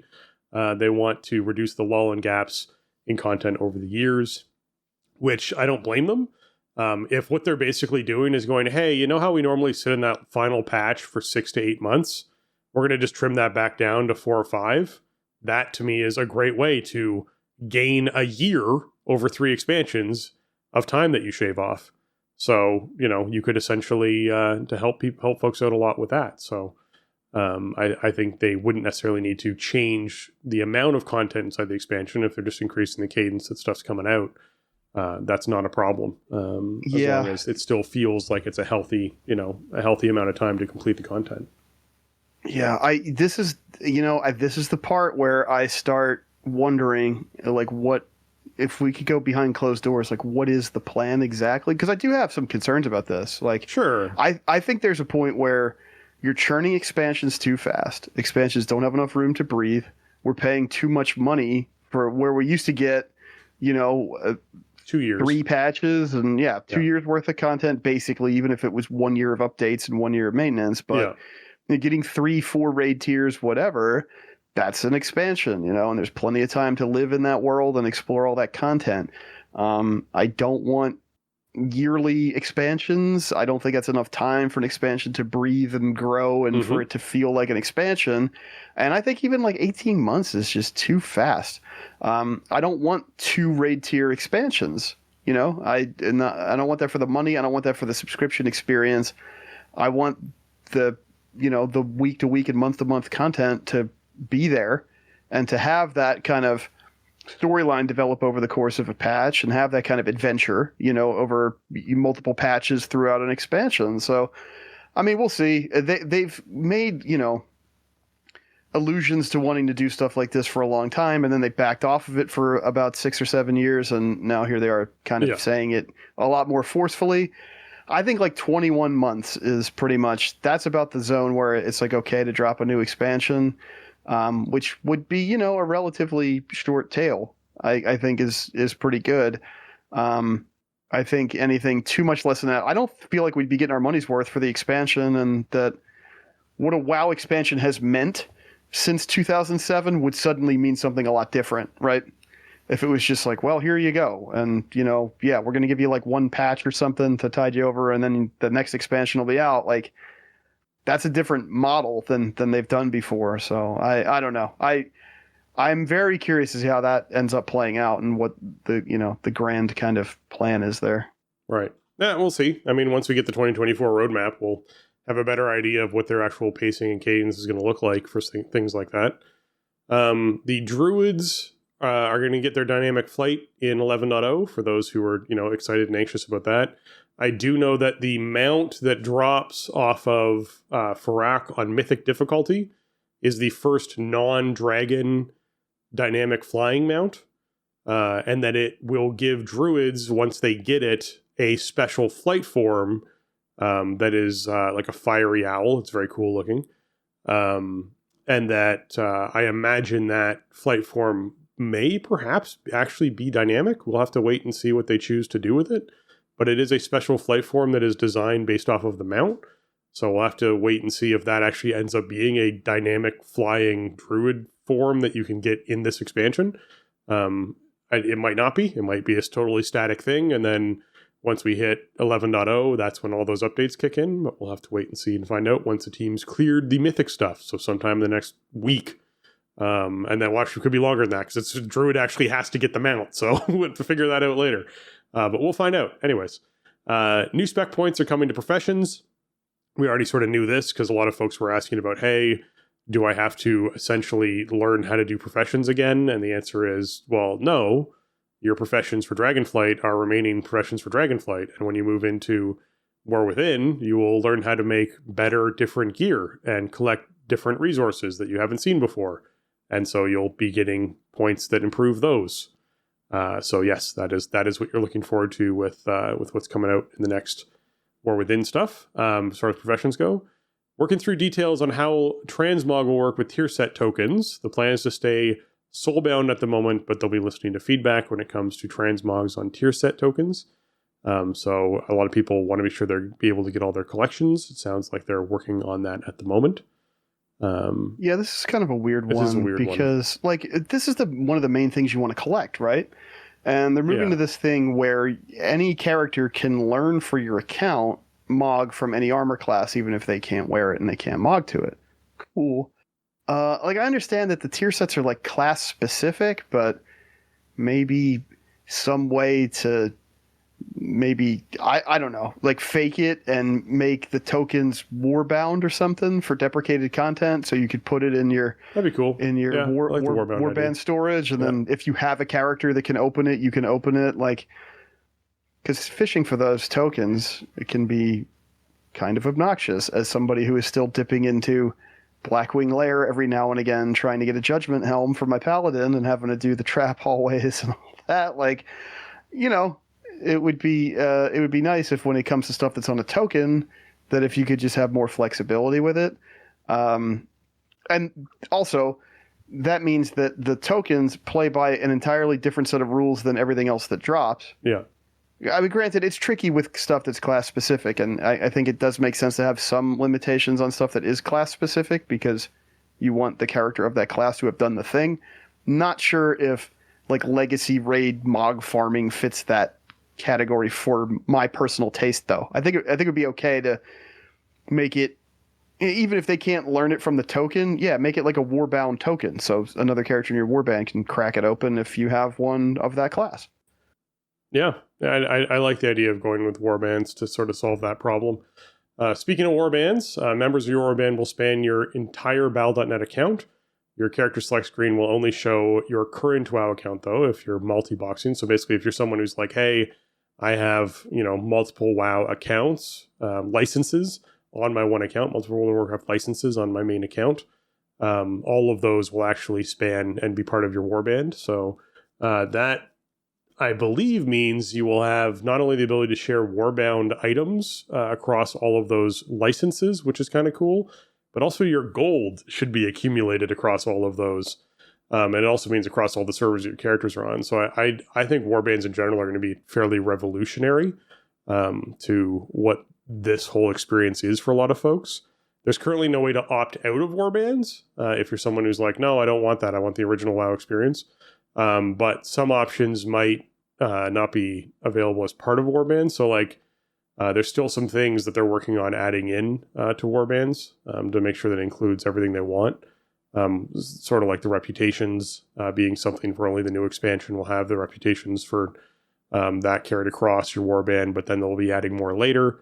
I don't know. In general, I'm excited for the concept, and I think it's a great idea for folks who might have multiple WoW licenses that they use. This will make life substantially easier for those folks. So I'm hoping it doesn't break things too much is the only concern I have when this first goes live. Worry. It's gonna break stuff horrendously when it first goes live. Really break things, which would be things are gonna break horrendously. Hopefully they do it in.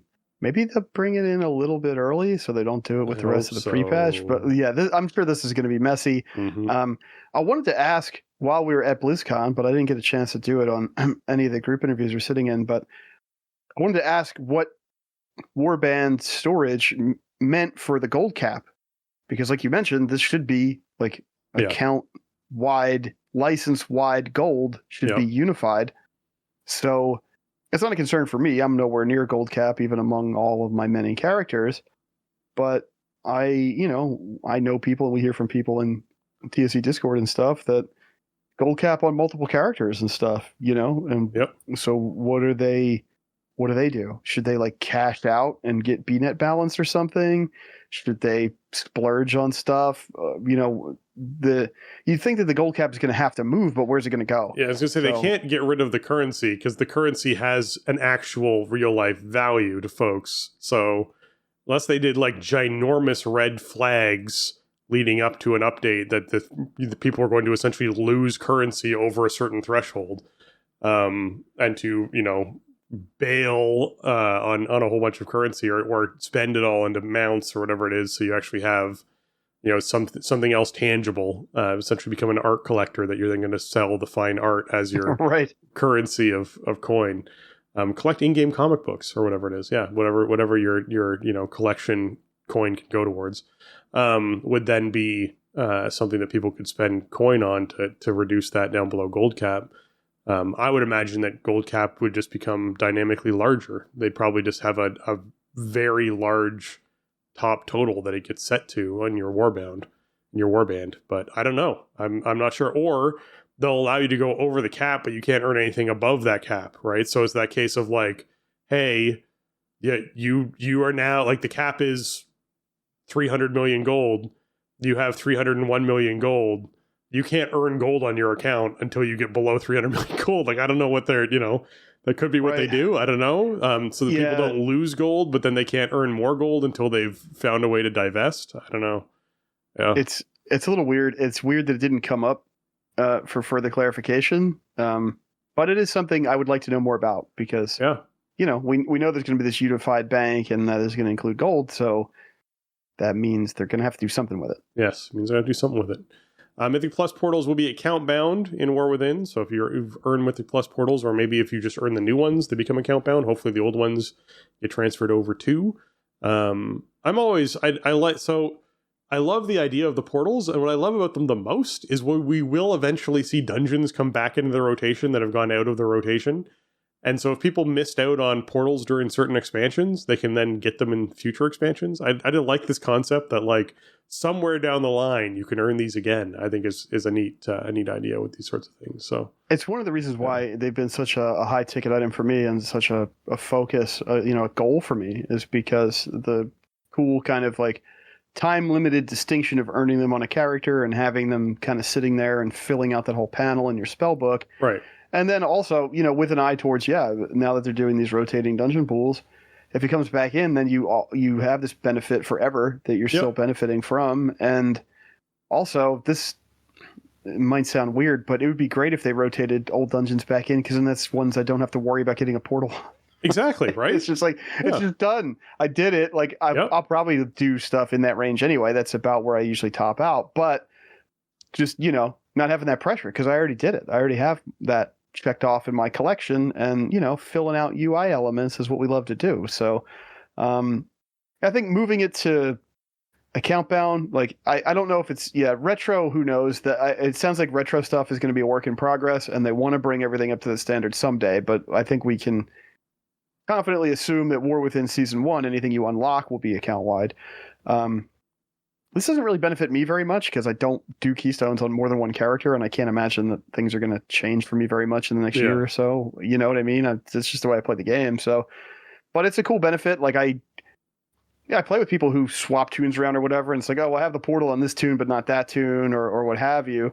So that's a super nice benefit for them. And I mean, obviously it's something people have been asking for a long time. I feel like it's a bit different. This is merely a convenience, right? Versus doing stuff like unlocking titles for rated PvP account wide or something, where it's like, if you're PvPing on different classes, different roles, those are very different experiences, and the title means something about what you accomplished or what have you. This just lets you go somewhere really fast, which is a totally different. I think it's a different layer of reward. So I think it's probably on a large timer, like. Yeah. It's not like you're just zipping around everywhere with these. Like, it's a cool convenience, and I think, because of all that stuff, I think that qualifies it as an account wide reward, right? Like, it's a convenience that you earn through your play that you can then apply to other characters. It's not a distinction of. I mean, it's hard to do. It's hard to time the 20, sure. What you're saying is it's not something like earning gladiator title on a character. Right. Yes, that's the distinction you're trying to make. Yeah. Yeah, it's a completely different layer, I think, there. So, it's cool. It's a good change. I probably won't benefit from it very much at all, but I'm glad they're doing it. Yeah. All right. The Warband background screen is going to be only the one screen at launch, but they like the idea of allowing customization down the line. This, to me, is like dipping the toe into player housing. That's what this sort of looks like to me. If you are starting to dip your toe into what that screen can look like and be different, and what sort of customization might be available, it's not too far off from going, hey, you know what? Your login screen is now you getting to essentially move through a house or a building structure that all of your characters reside in and have fun in. And it now has trophies on the walls that you like, and you can decorate it the way you want. And there's things from different expansions you've carried through, and you can, add on space to it over time and have a garden out back or whatever it is. Like, it would not surprise me if they ended up doing that, where it has no actual garrison placement in game, that everyone sort of feels player housing will just become like your garrison that you invite people to or whatever it is. But it'll be something for you at the login screen that you can play around with. Would not surprise me in the least if they dip their toe this way eventually. So they like the idea of customizing the screen. They talked about potentially more backgrounds, and that could be a thing. So I mean, I think that was everybody's first thought in the arena when we saw it, right? It was like, oh, hey, that looks cool. Oh, what if you could like pick different backgrounds or different props or whatever? And I think that could be a really cool way to bridge that sort of player housing gap. I have long been a proponent of, like, I don't want housing. I don't care about that. I like Animal Crossing, and I'm happy to play Animal Crossing on my own time. When it's WoW time, I want to be engaged in WoW gameplay. I want to be in combat or exploring or whatever. But like, obviously it's a thing a lot of people want. I mean, login screen, warband screen, whatever you want to call it, that could be the space where you could play around with cosmetics, collection elements, and everything like that. And I think players would dig it. I think players would respond to that very positively. I'm just not sure where the WoW gameplay is with housing, and I never have been. And I don't know. It's just, I want to be fighting stuff or exploring cool, expansive spaces. That's what I come to WoW for. So, but I do also like collecting stuff and, fiddling with the UI. So why Why not? I mean, the fact that they didn't have a couple of these mocked up and ready to go for BlizzCon, that was weird to me, because it's like, this is such an obvious vector for all of that, right? Like, I feel like everybody, as soon as we saw it, went, oh, what if you could customize what the campfire looks like, So whatever, I'm sure they'll get there someday. Hopefully it doesn't take too long. The funny thing about it to me was, the first thing that a few people honed in on was, there's evokers wearing leather. What's the new class that we're going to have for, dragon class thing? People that wearing leather. Yeah. And you're like, you got to be careful with the mock-ups. Yeah. Yeah. And you're like, no, it's a mock-up. They're wearing leather. It's fake. It's not a thing. Don't worry. They're not going to be wearing leather. There's no new class. Okay. So yes, that was other people's first reaction when they saw it. But yeah, I'm excited for where this could go. There's no current plans to replace the default backpack or bag tabs. The bag space is a concern, especially with more activities that exist in the game. The answer isn't really more bag space, though. It's limiting what you've been asked to hold. What they mean by this is, hey, look what they did with all of the dragon token system that they have in this for upgrading gear. Right? We're going to move it into the currency tab, and we're going to add additional tabs to the currency tab that actually break them out into patches within that. So you can essentially have a currency thing for the expansion that then has your currencies broken down per patch, and you can sort of shrink away those so you aren't seeing stuff that doesn't carry over, and it can be a little bit of a cleaner system as far as that goes. There was a nod, though, towards the player bank and the player bank system of buying up bag slots and then putting actual bags into those slots to store things, and potentially moving towards something Diablo-esque, where you essentially buy bag tabs, sort of like the large guild bank or your void storage works, similar to that, and sort of changing the way the player bank kind of works, was something that they did mention. I think the default backpack size thing was a nice benefit when they were giving promotions for increasing its size. Like, hey, have an authenticator on your account. You get 4 more bag slots. Like, that to me was a nice way to do it. It does still feel weird to have your default backpack be a substantially smaller bag than all of your other bags. It just to me always felt strange, which is why the one bag thing, I think, sort of came about more so is, hey, you don't have to see that anymore. It's not a visual eyesore anymore. So but I do think that it would be nice to see that change. I don't think it needs to change, though, because I need to be able to carry more stuff. As I've already emphasized in this episode, my bags are a mess, and I don't need to carry more things, because then I just have more shit that I don't know what it is sitting in my bags. If anything, I need to carry less, so that I'm more restricted, so that I have to get rid of things, because getting rid of things is fine. And you should use your void storage if you haven't been, for all that old stuff that's sitting around your bank. You might forget that it exists, but it's a thing, and there's tons of storage space in it for all those items where you're like, hey, I have the gloves off of Sargeras when I killed him back in Burning Crusade. What do I want to do with these? I'll put them in void storage. Perfect. There you go. I have them forever inside of this trophy case that I don't have to worry about and doesn't take up space anywhere. Yes, that is what void storage is for. Use it, please. I have a bunch of old legendaries sitting in there from Legion and whatnot. Like, just, that's where that stuff went. That's where I wanted to put it, because I didn't want to lose it and get rid of it. So it's there now. Yeah, that's what it's there for. Yeah. I mean, this is a thing that comes up pretty much every cycle, or like almost every Q&A, I feel like. And it always has.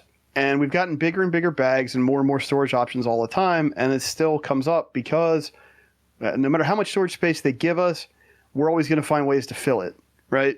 And that's a consequence of the genre. It's a consequence of WoW's design. It's a consequence of the way MMORPG players' brains tend to be wired after, investing in a game. We want to hang on to stuff. We don't know if it's going to be valuable later. It might have sentimental value. It might be situationally valuable. We want as much of everything as we could possibly have.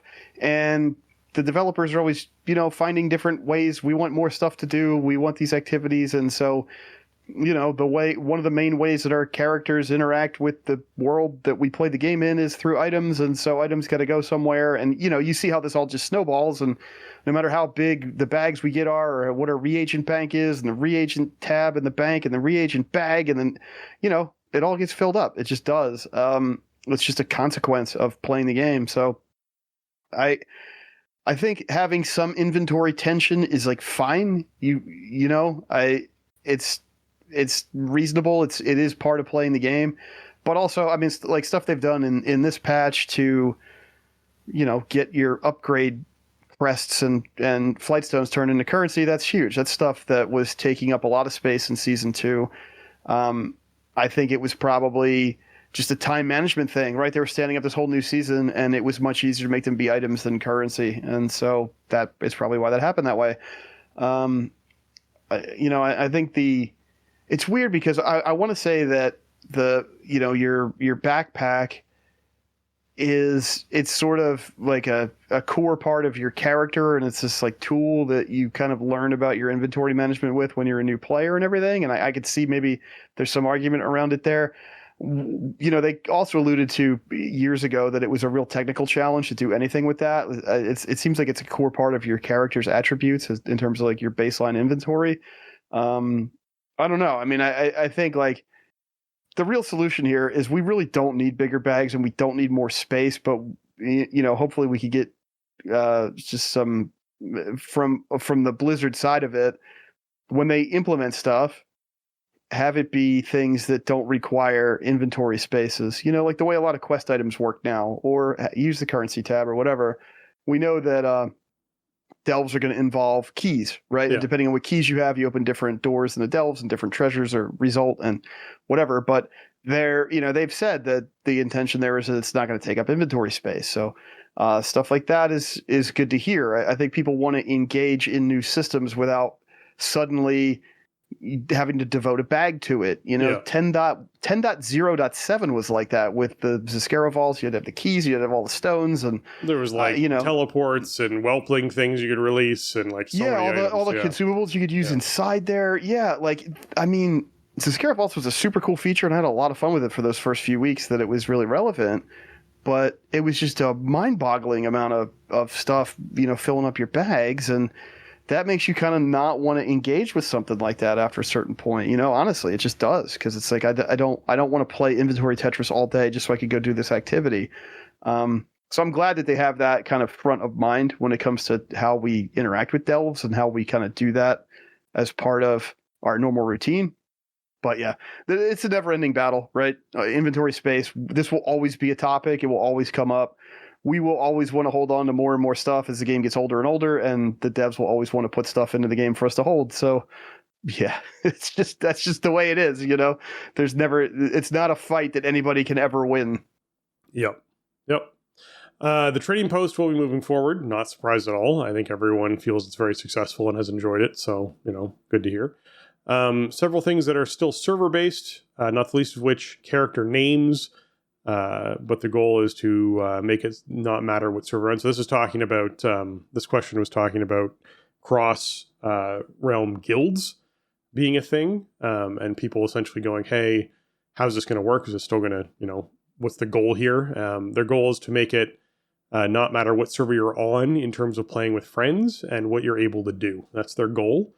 And someone asked specifically about regions and being like, hey, what about EU people wanting to play with NA people and linking those accounts?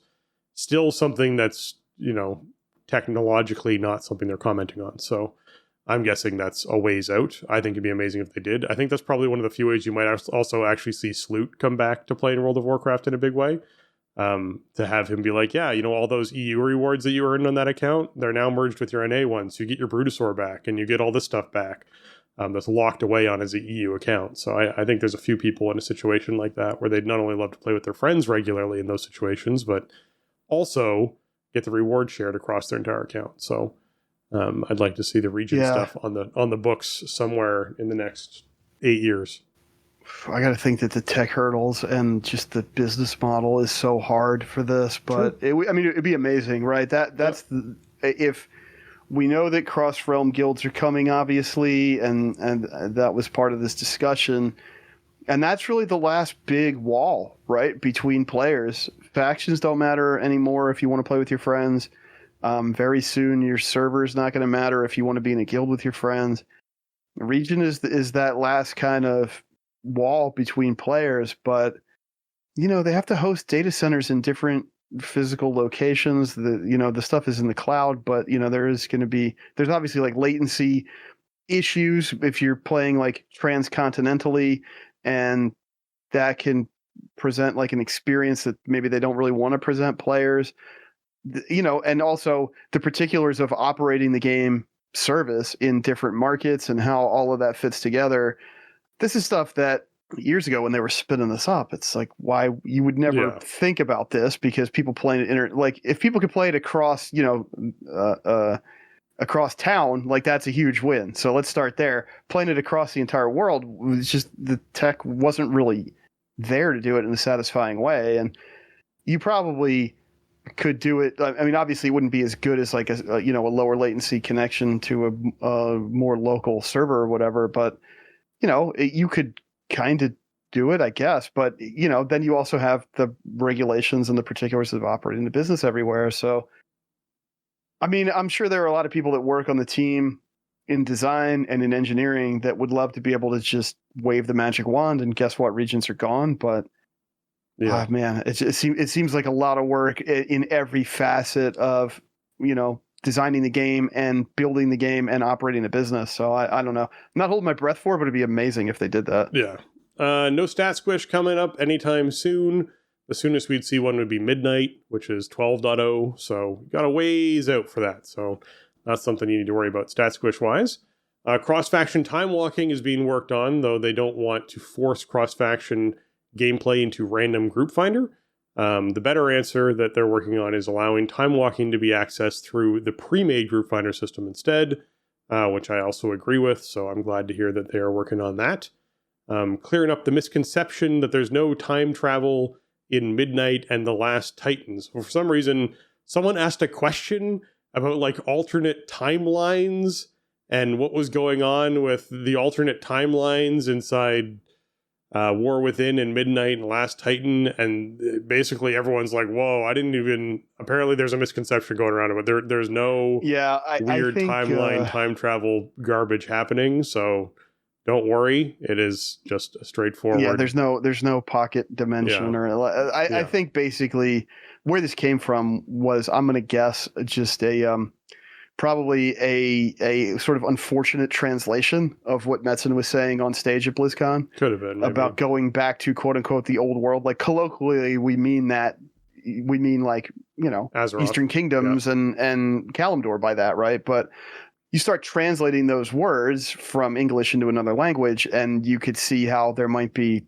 some gaps that don't really make sense. Like, we're going to existing zones, known quantities, right? Like, we know we're going to, Quel'Thalas, we're going to Northrend, but there are going to be new, modern, time advanced versions of them. We're not going back to the zones from Vanilla and TBC and Wrath of Lich King as they have existed.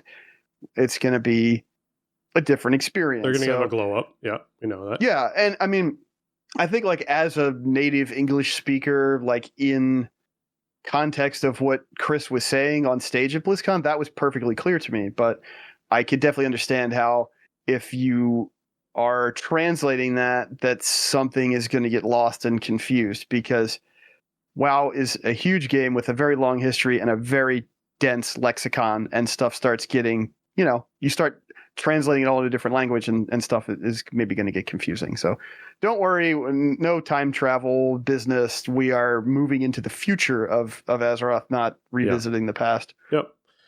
Delves are being designed to be able to be run as much as players want them to be run. The only variation there is that the keys that you get will most likely be on a weekly lockout, and then that way the keys will be what allow you to get the really large rewards. However, you can just run vaults with friends as much as you like. So just keep that in mind. Run delves as much as you like with friends to try and get rewards. So just, you can also run delves to try and get vault completion. Or farming reputation or some of the other cosmetic rewards. Those things you can just run inside delves. But when it comes to the big rewards from the keys at the end of the chest, those will be how they control the big gear coming out of that kind of stuff. There's no plans. Yeah, which makes sense. I mean, you don't want to just be like doing it over and over again and just the gear comes out. Like you want to. Well, no, but you also don't want it to be the best way to get gear. That's what. Yeah, you need to distribute people's. You want people to maybe check out different activities. It is a multiplayer game. You want to say, hey, like this delve cool, right? You got a cool item. Hey, what if you go do a dungeon with some friends? Or, you know what I mean? Like, that is sort of the lifeblood of the MMORPG. It's the multiplayer experience. So if you could just grind delve solo all day long and then be like heroic raid geared, like that wouldn't probably be super good for the health of the overall player community. Yeah. I'm very excited about the system. I think a lot of the stuff that they're saying about it sounds like it fills a niche that we kind of need in this game at this point. And so, yeah, it's smart. And I think it's probably the correct decision to make it be kind of limited to how you can acquire keys, and you get some rewards from this as part of your weekly kind of WoW diet. Yeah. No plans for other Evoker style classes / specs to be coming out. Evokers are going to be the only Evokers with the, whole empowered spell mechanic where they're helping out everyone else. They're not planning on creating a Bard class or anything like that that's going to buff everybody else anytime soon. So don't be expecting to find more augmentation specs kicking around for other classes. That's not a thing. It's not coming. They're happy with where things are, and we'll have to wait and see what they choose to do way down the line when it comes to adding something more like that. At the moment, they're busy practically deleting augmentation anyway. So yeah, as is. Oh yeah, but I don't know. I mean, about the empowered spell mechanic, like, it does really feel cool on an evoker to have that kind of like ramp up thing, and then you can kind of pick and choose. Like, all right, I need this to hit now, or I can wait for this to hit and it can hit harder or whatever. Welcome to healing.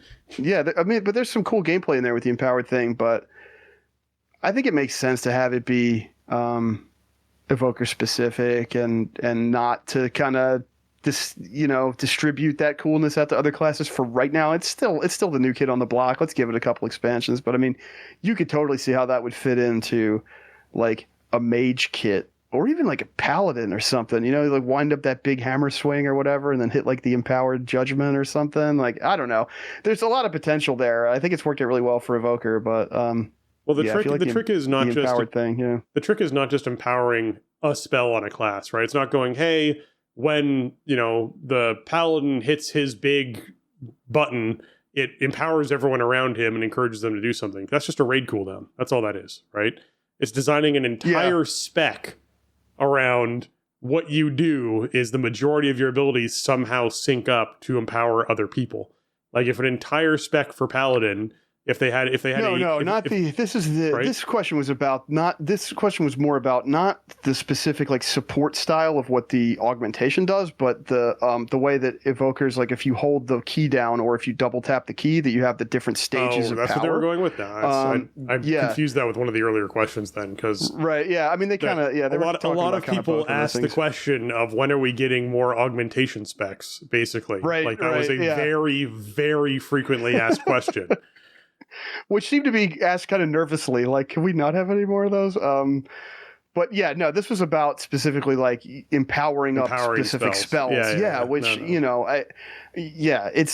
think, I played a little bit of Evoker this expansion, not very much, but more than I normally do of a classic can tank. And I felt like weaving that stuff in is really fun. It's a cool decision making point when playing one of those specs. So, you can kind of tell, I think, on this one that like they have some plans and that they think it's cool and that there's obviously like a roadmap of other class spells that could get empowered and have that kind of mechanic, that ramp up mechanic. But I think you got to kind of leave that genie in the bottle for another expansion or two at least, right? Like Evoker's got to kind of be their own thing first before we start taking their cool stuff and giving it to somebody else. Yeah. Archaeology, as we know it, is not returning. There's no plans to bring back the triangulation minigame that they had initially with archaeology, but they do see perspectives in delves and other things of ways to sort of explore and fill out the Azerothian archive. So they have something that they're thinking about that they'll talk about at some point in the future. So we don't know what it is, but don't expect archaeology to be coming back for a little while. I'm okay with that.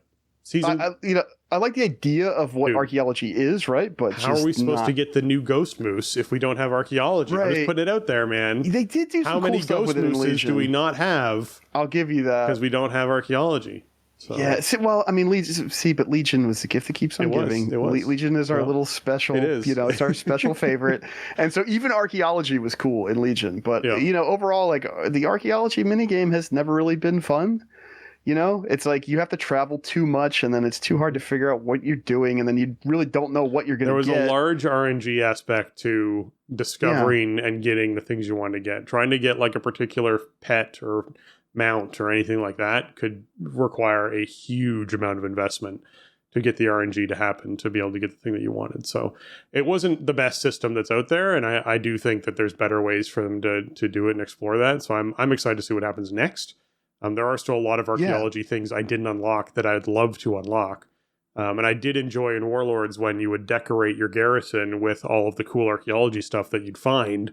That was really cool. That was really, really neat inside of your house. So I do like where they were going with a lot of that. And I think that there's some archaeology in the future that could be really fun that they could dive into. And maybe with, the Bronzebeards coming back in a more prominent way in the next 3 expansions, we'll see something like that happen.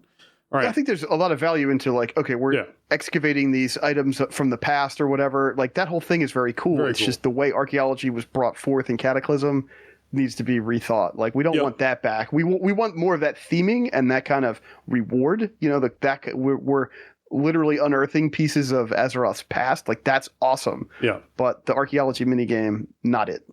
Yeah. Yeah, it was worse than fishing in WoW. So, that says something. Season 4 is coming, which gives them the opportunity to do some fun experimental things. But there's awesome surprises there, too. So we'll have to see what they choose to do with Season 4 in Dragonflight. We'll also have to wait and see what the plan is, I guess, as far as what that experimentation is. We've got a couple months on that. Yeah. I'm sure. I think Season 4 was, we probably got a good five or months 6 on that at least. Yeah.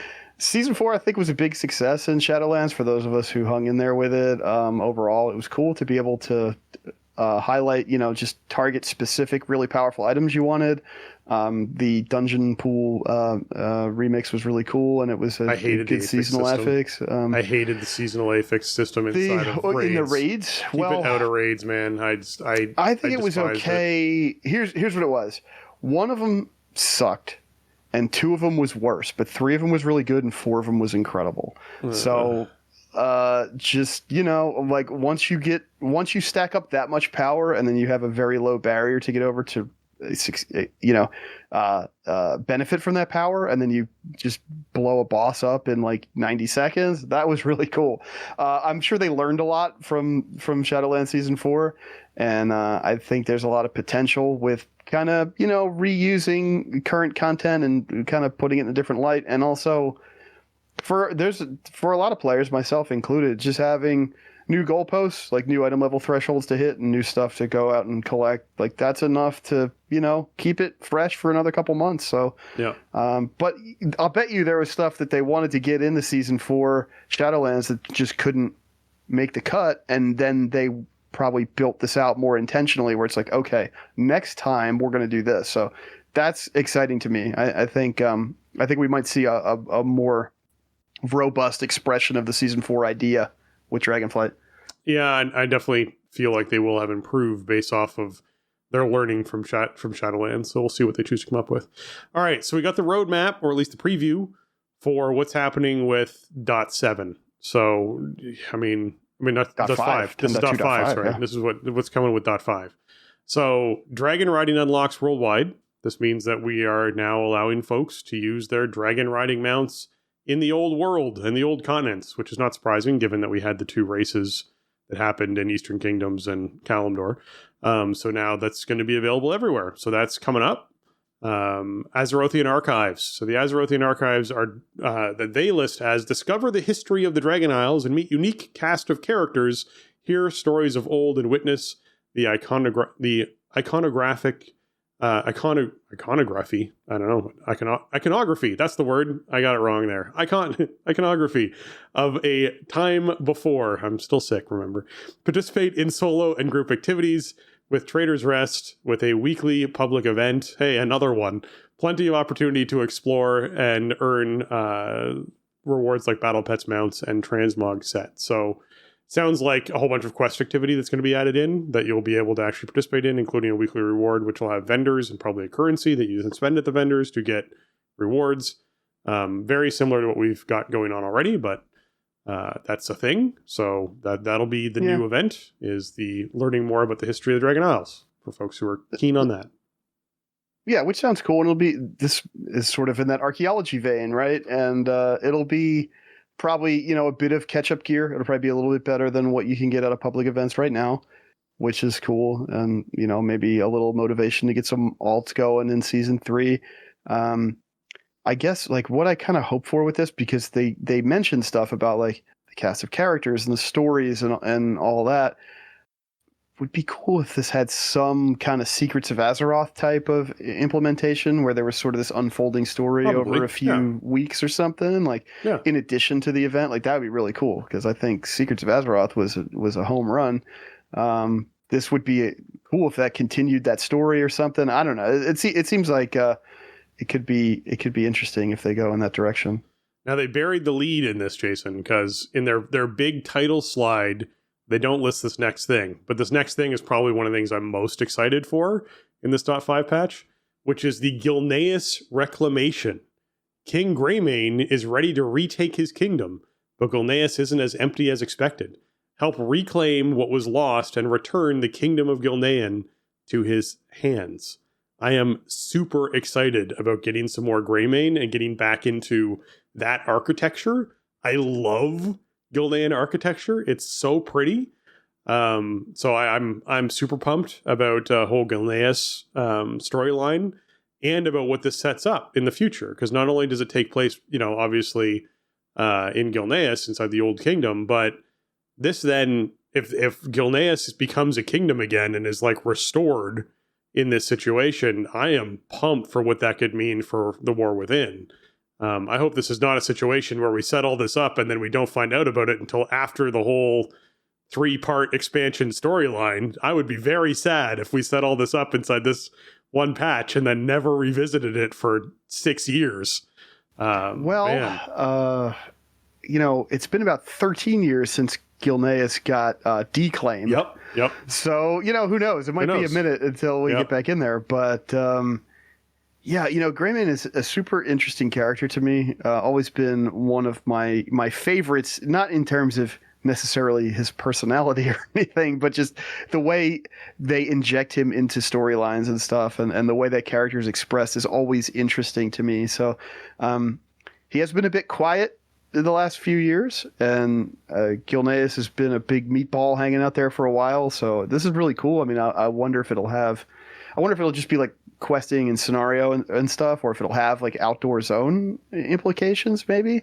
It seems like a big theme right now is across a lot of threads in the WoW story is people sort of reestablishing their home, the dragons and obviously the night elves with this current patch.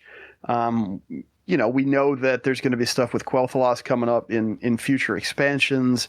Gilneas is one that's been hanging out there for a long time to be revisited, and those Gilnean refugees in Stormwind, man, they've been there for a long time. Yep. So it's cool. This is not what I wouldn't have guessed if you were hey, guess 5 bullet points for 10-5.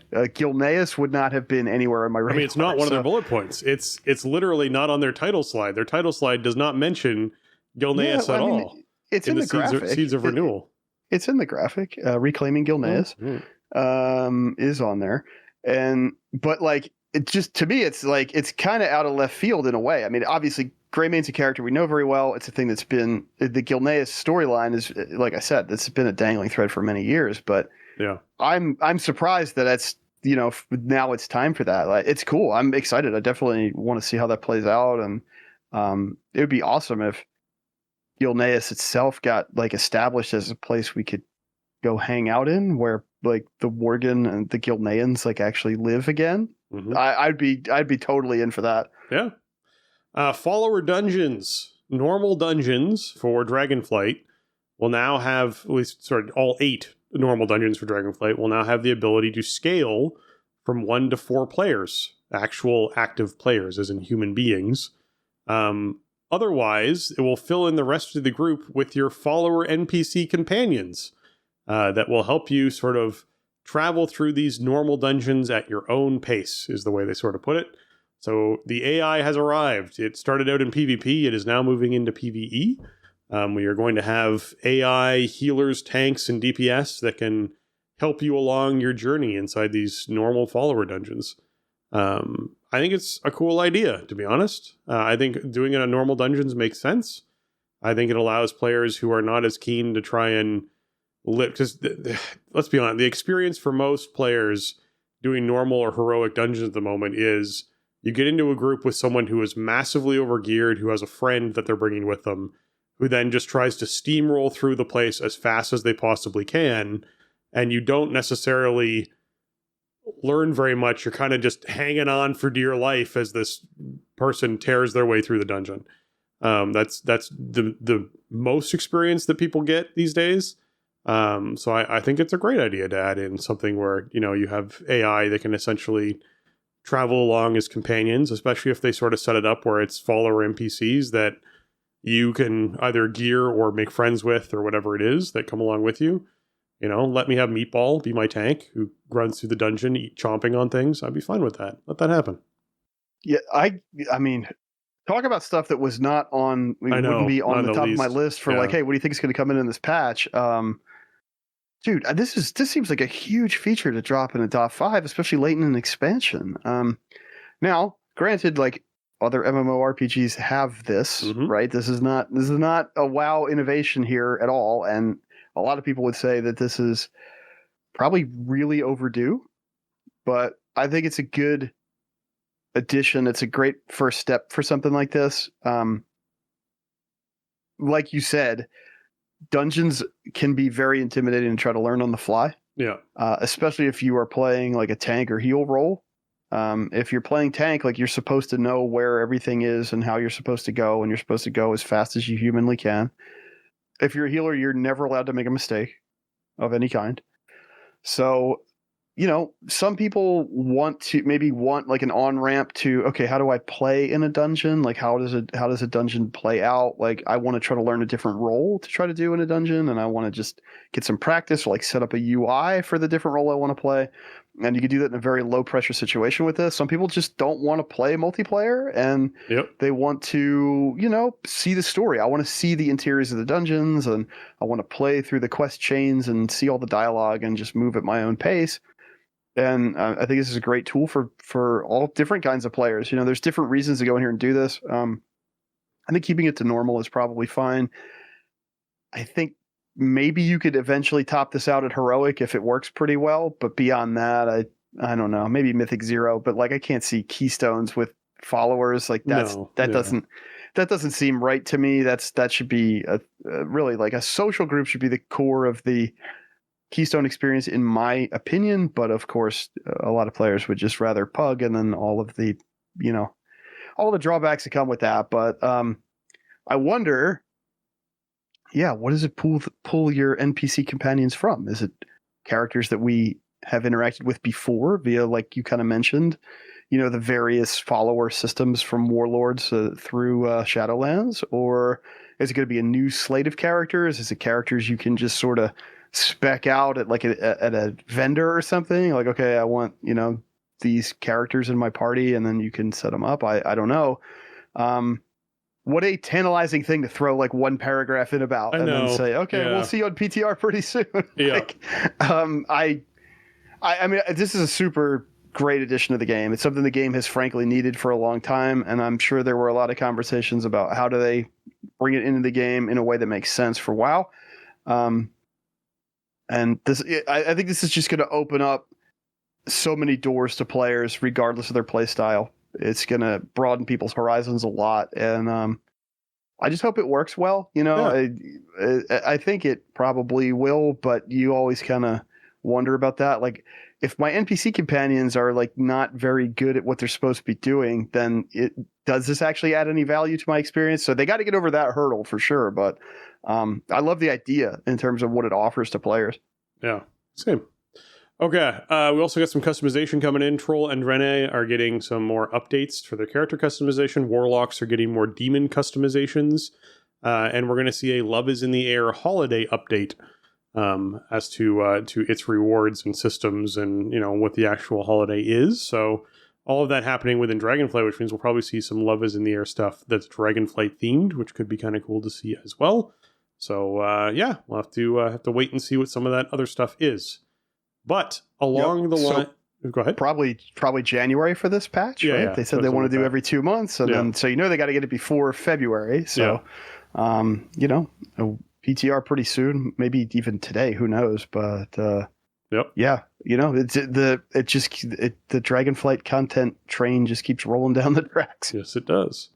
WoW Variety Show is back and making a debut in WoW Classic.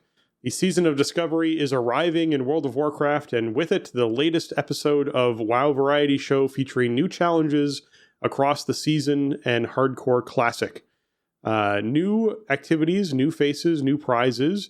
Mark your calendar in YouTube and Twitch for December 9th. Episode 3 of the WoW Variety Show is coming soon to WoW Classic.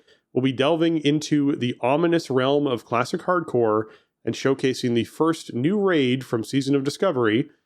This one-day excursion will be jam-packed with plenty of action, adventure, and surprises for our contestants and audience alike, including some new realm-wide buffs on the Variety Show event server.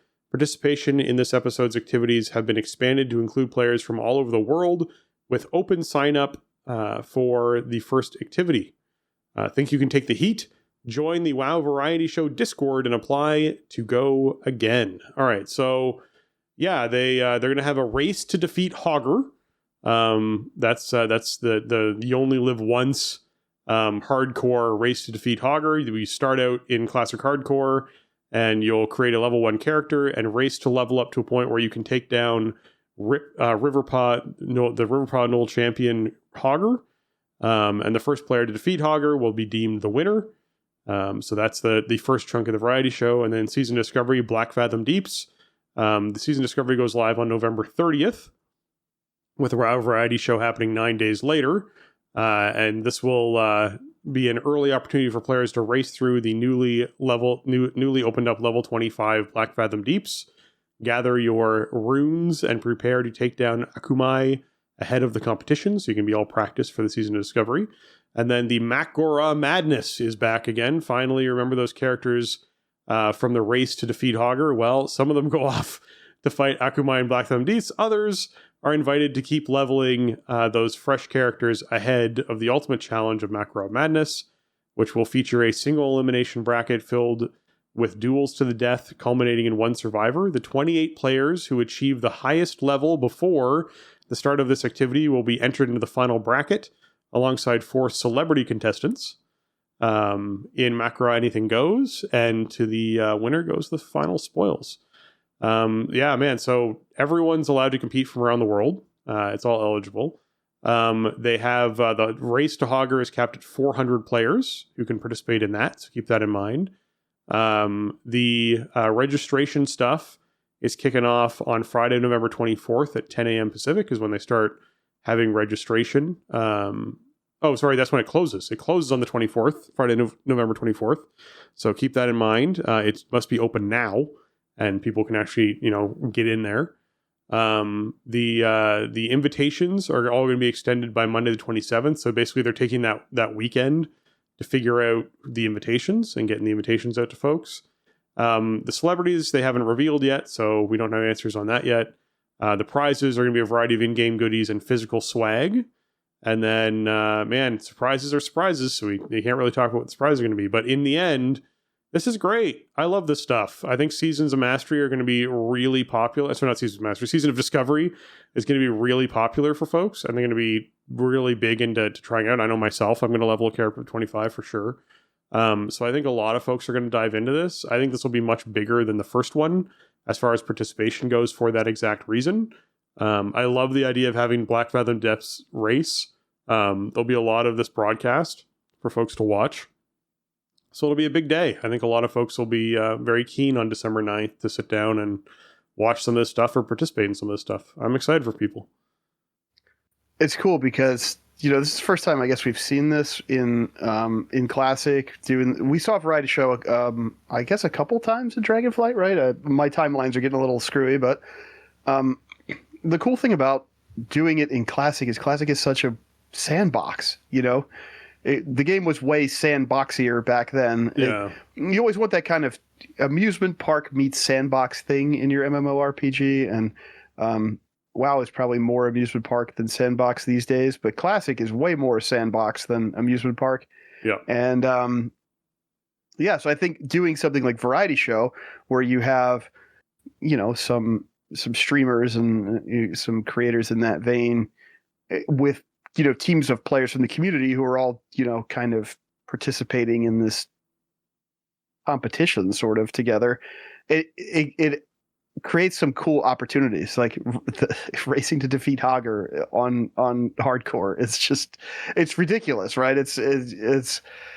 That'll be such a fun thing to see. Like, I think I don't know, what did they say the registration cap is 400 players or something? Yeah, so, I'm picturing someone engaging Hogger, fighting Hogger, and dying, but someone else getting the tag before Hogger resets, and then having a lower health Hogger and seeing if they can like bandwagon off someone else's first attempt. Like I'm see all that happening for sure.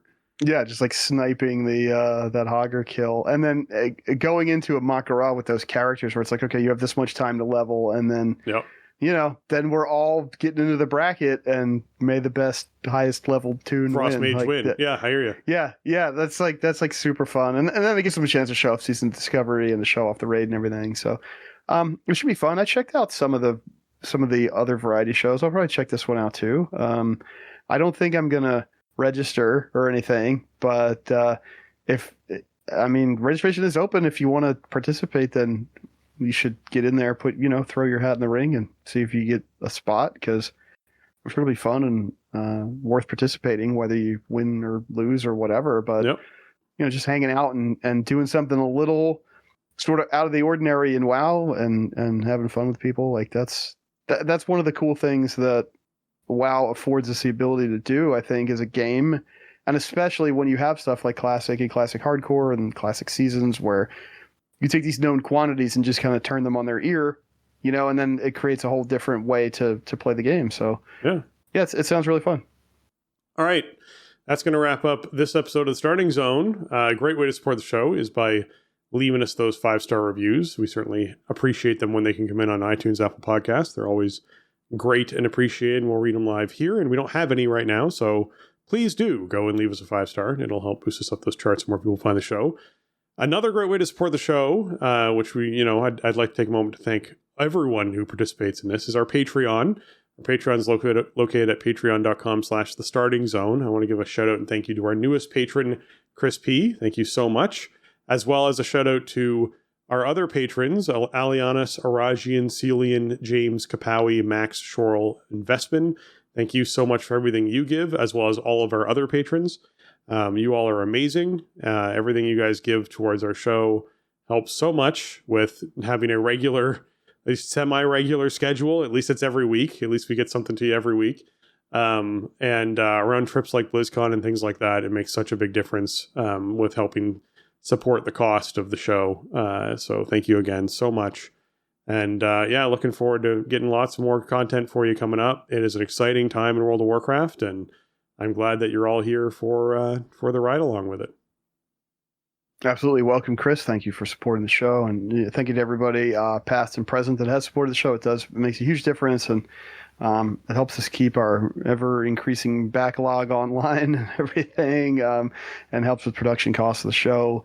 It helps us have, microphones to speak into and hard drives to record the show with. So thank you all so much. And the vibes around WoW are amazing right now, which is super fun. And because that also means that the vibes around the show are super fun. We've heard from just a lot of people who are checking back in or who are brand new to our community lately, and that's always awesome. It's so rewarding, and it's a big part of the reason why we do the show. So thank you, everybody, for helping us out and for checking out the show, and have fun out there. Yeah, That's going to wrap up episode 605 of The Starting Zone. If you want to check out show notes for this episode or leave us a comment on the show, you can head on over to thestartingzone.com, the official website for The Starting Zone podcast. If you want to contact the show and leave us your feedback or ask a question, you can email us at thestartingzone@gmail.com or reach out to us on Twitter at thestartingzone, or you can join our Discord server at thestartingzone.com/discord. We'll get you over to where you can click that link. If you want to get your hands on some TSC gear, you can find that over at TeePublic. That's teepublic.com/stores/The Starting Zone, where you can check out all the sweet designs on shirts and mugs and stickers and all that kind of fun stuff. And Jason, where can folks find you around the interwebs? The best place to find me is always over on Twitter. I will never call it the other thing. So find me on Twitter at Shieldwald. And you can also find me streaming sometimes on twitch.tv/Shieldwald. Usually Tuesdays, Wednesdays, and Sundays, 7:30 Eastern for Raid and Keystones and whatever else I'm doing. We'll be streaming Sunday for night 3 of Amir Drasil, looking at some more heroic prog. Streams have been hit or miss because my ISP doesn't like me uploading data, but last night's stream was awesome. Thank you to everybody who hung out. We're dishing out some camels because we got drops going on this week, and had a nice, meaty, like 4.5 hour stream without having any impact. So that was one of the good ones, and it's really fun. So yeah, I mean, we're going to spend the next couple weeks like exploring Raid Prog and Keystones and all that stuff. So come say hi. Nice. Try to find me. You can find me on Twitter at Spencer_Downey, or over on Twitch, twitch.tv/SpencerHD, or on YouTube at youtube.com/@SpencerHD. And with that, for Jason and myself, we want to say thanks for listening, and jobs done.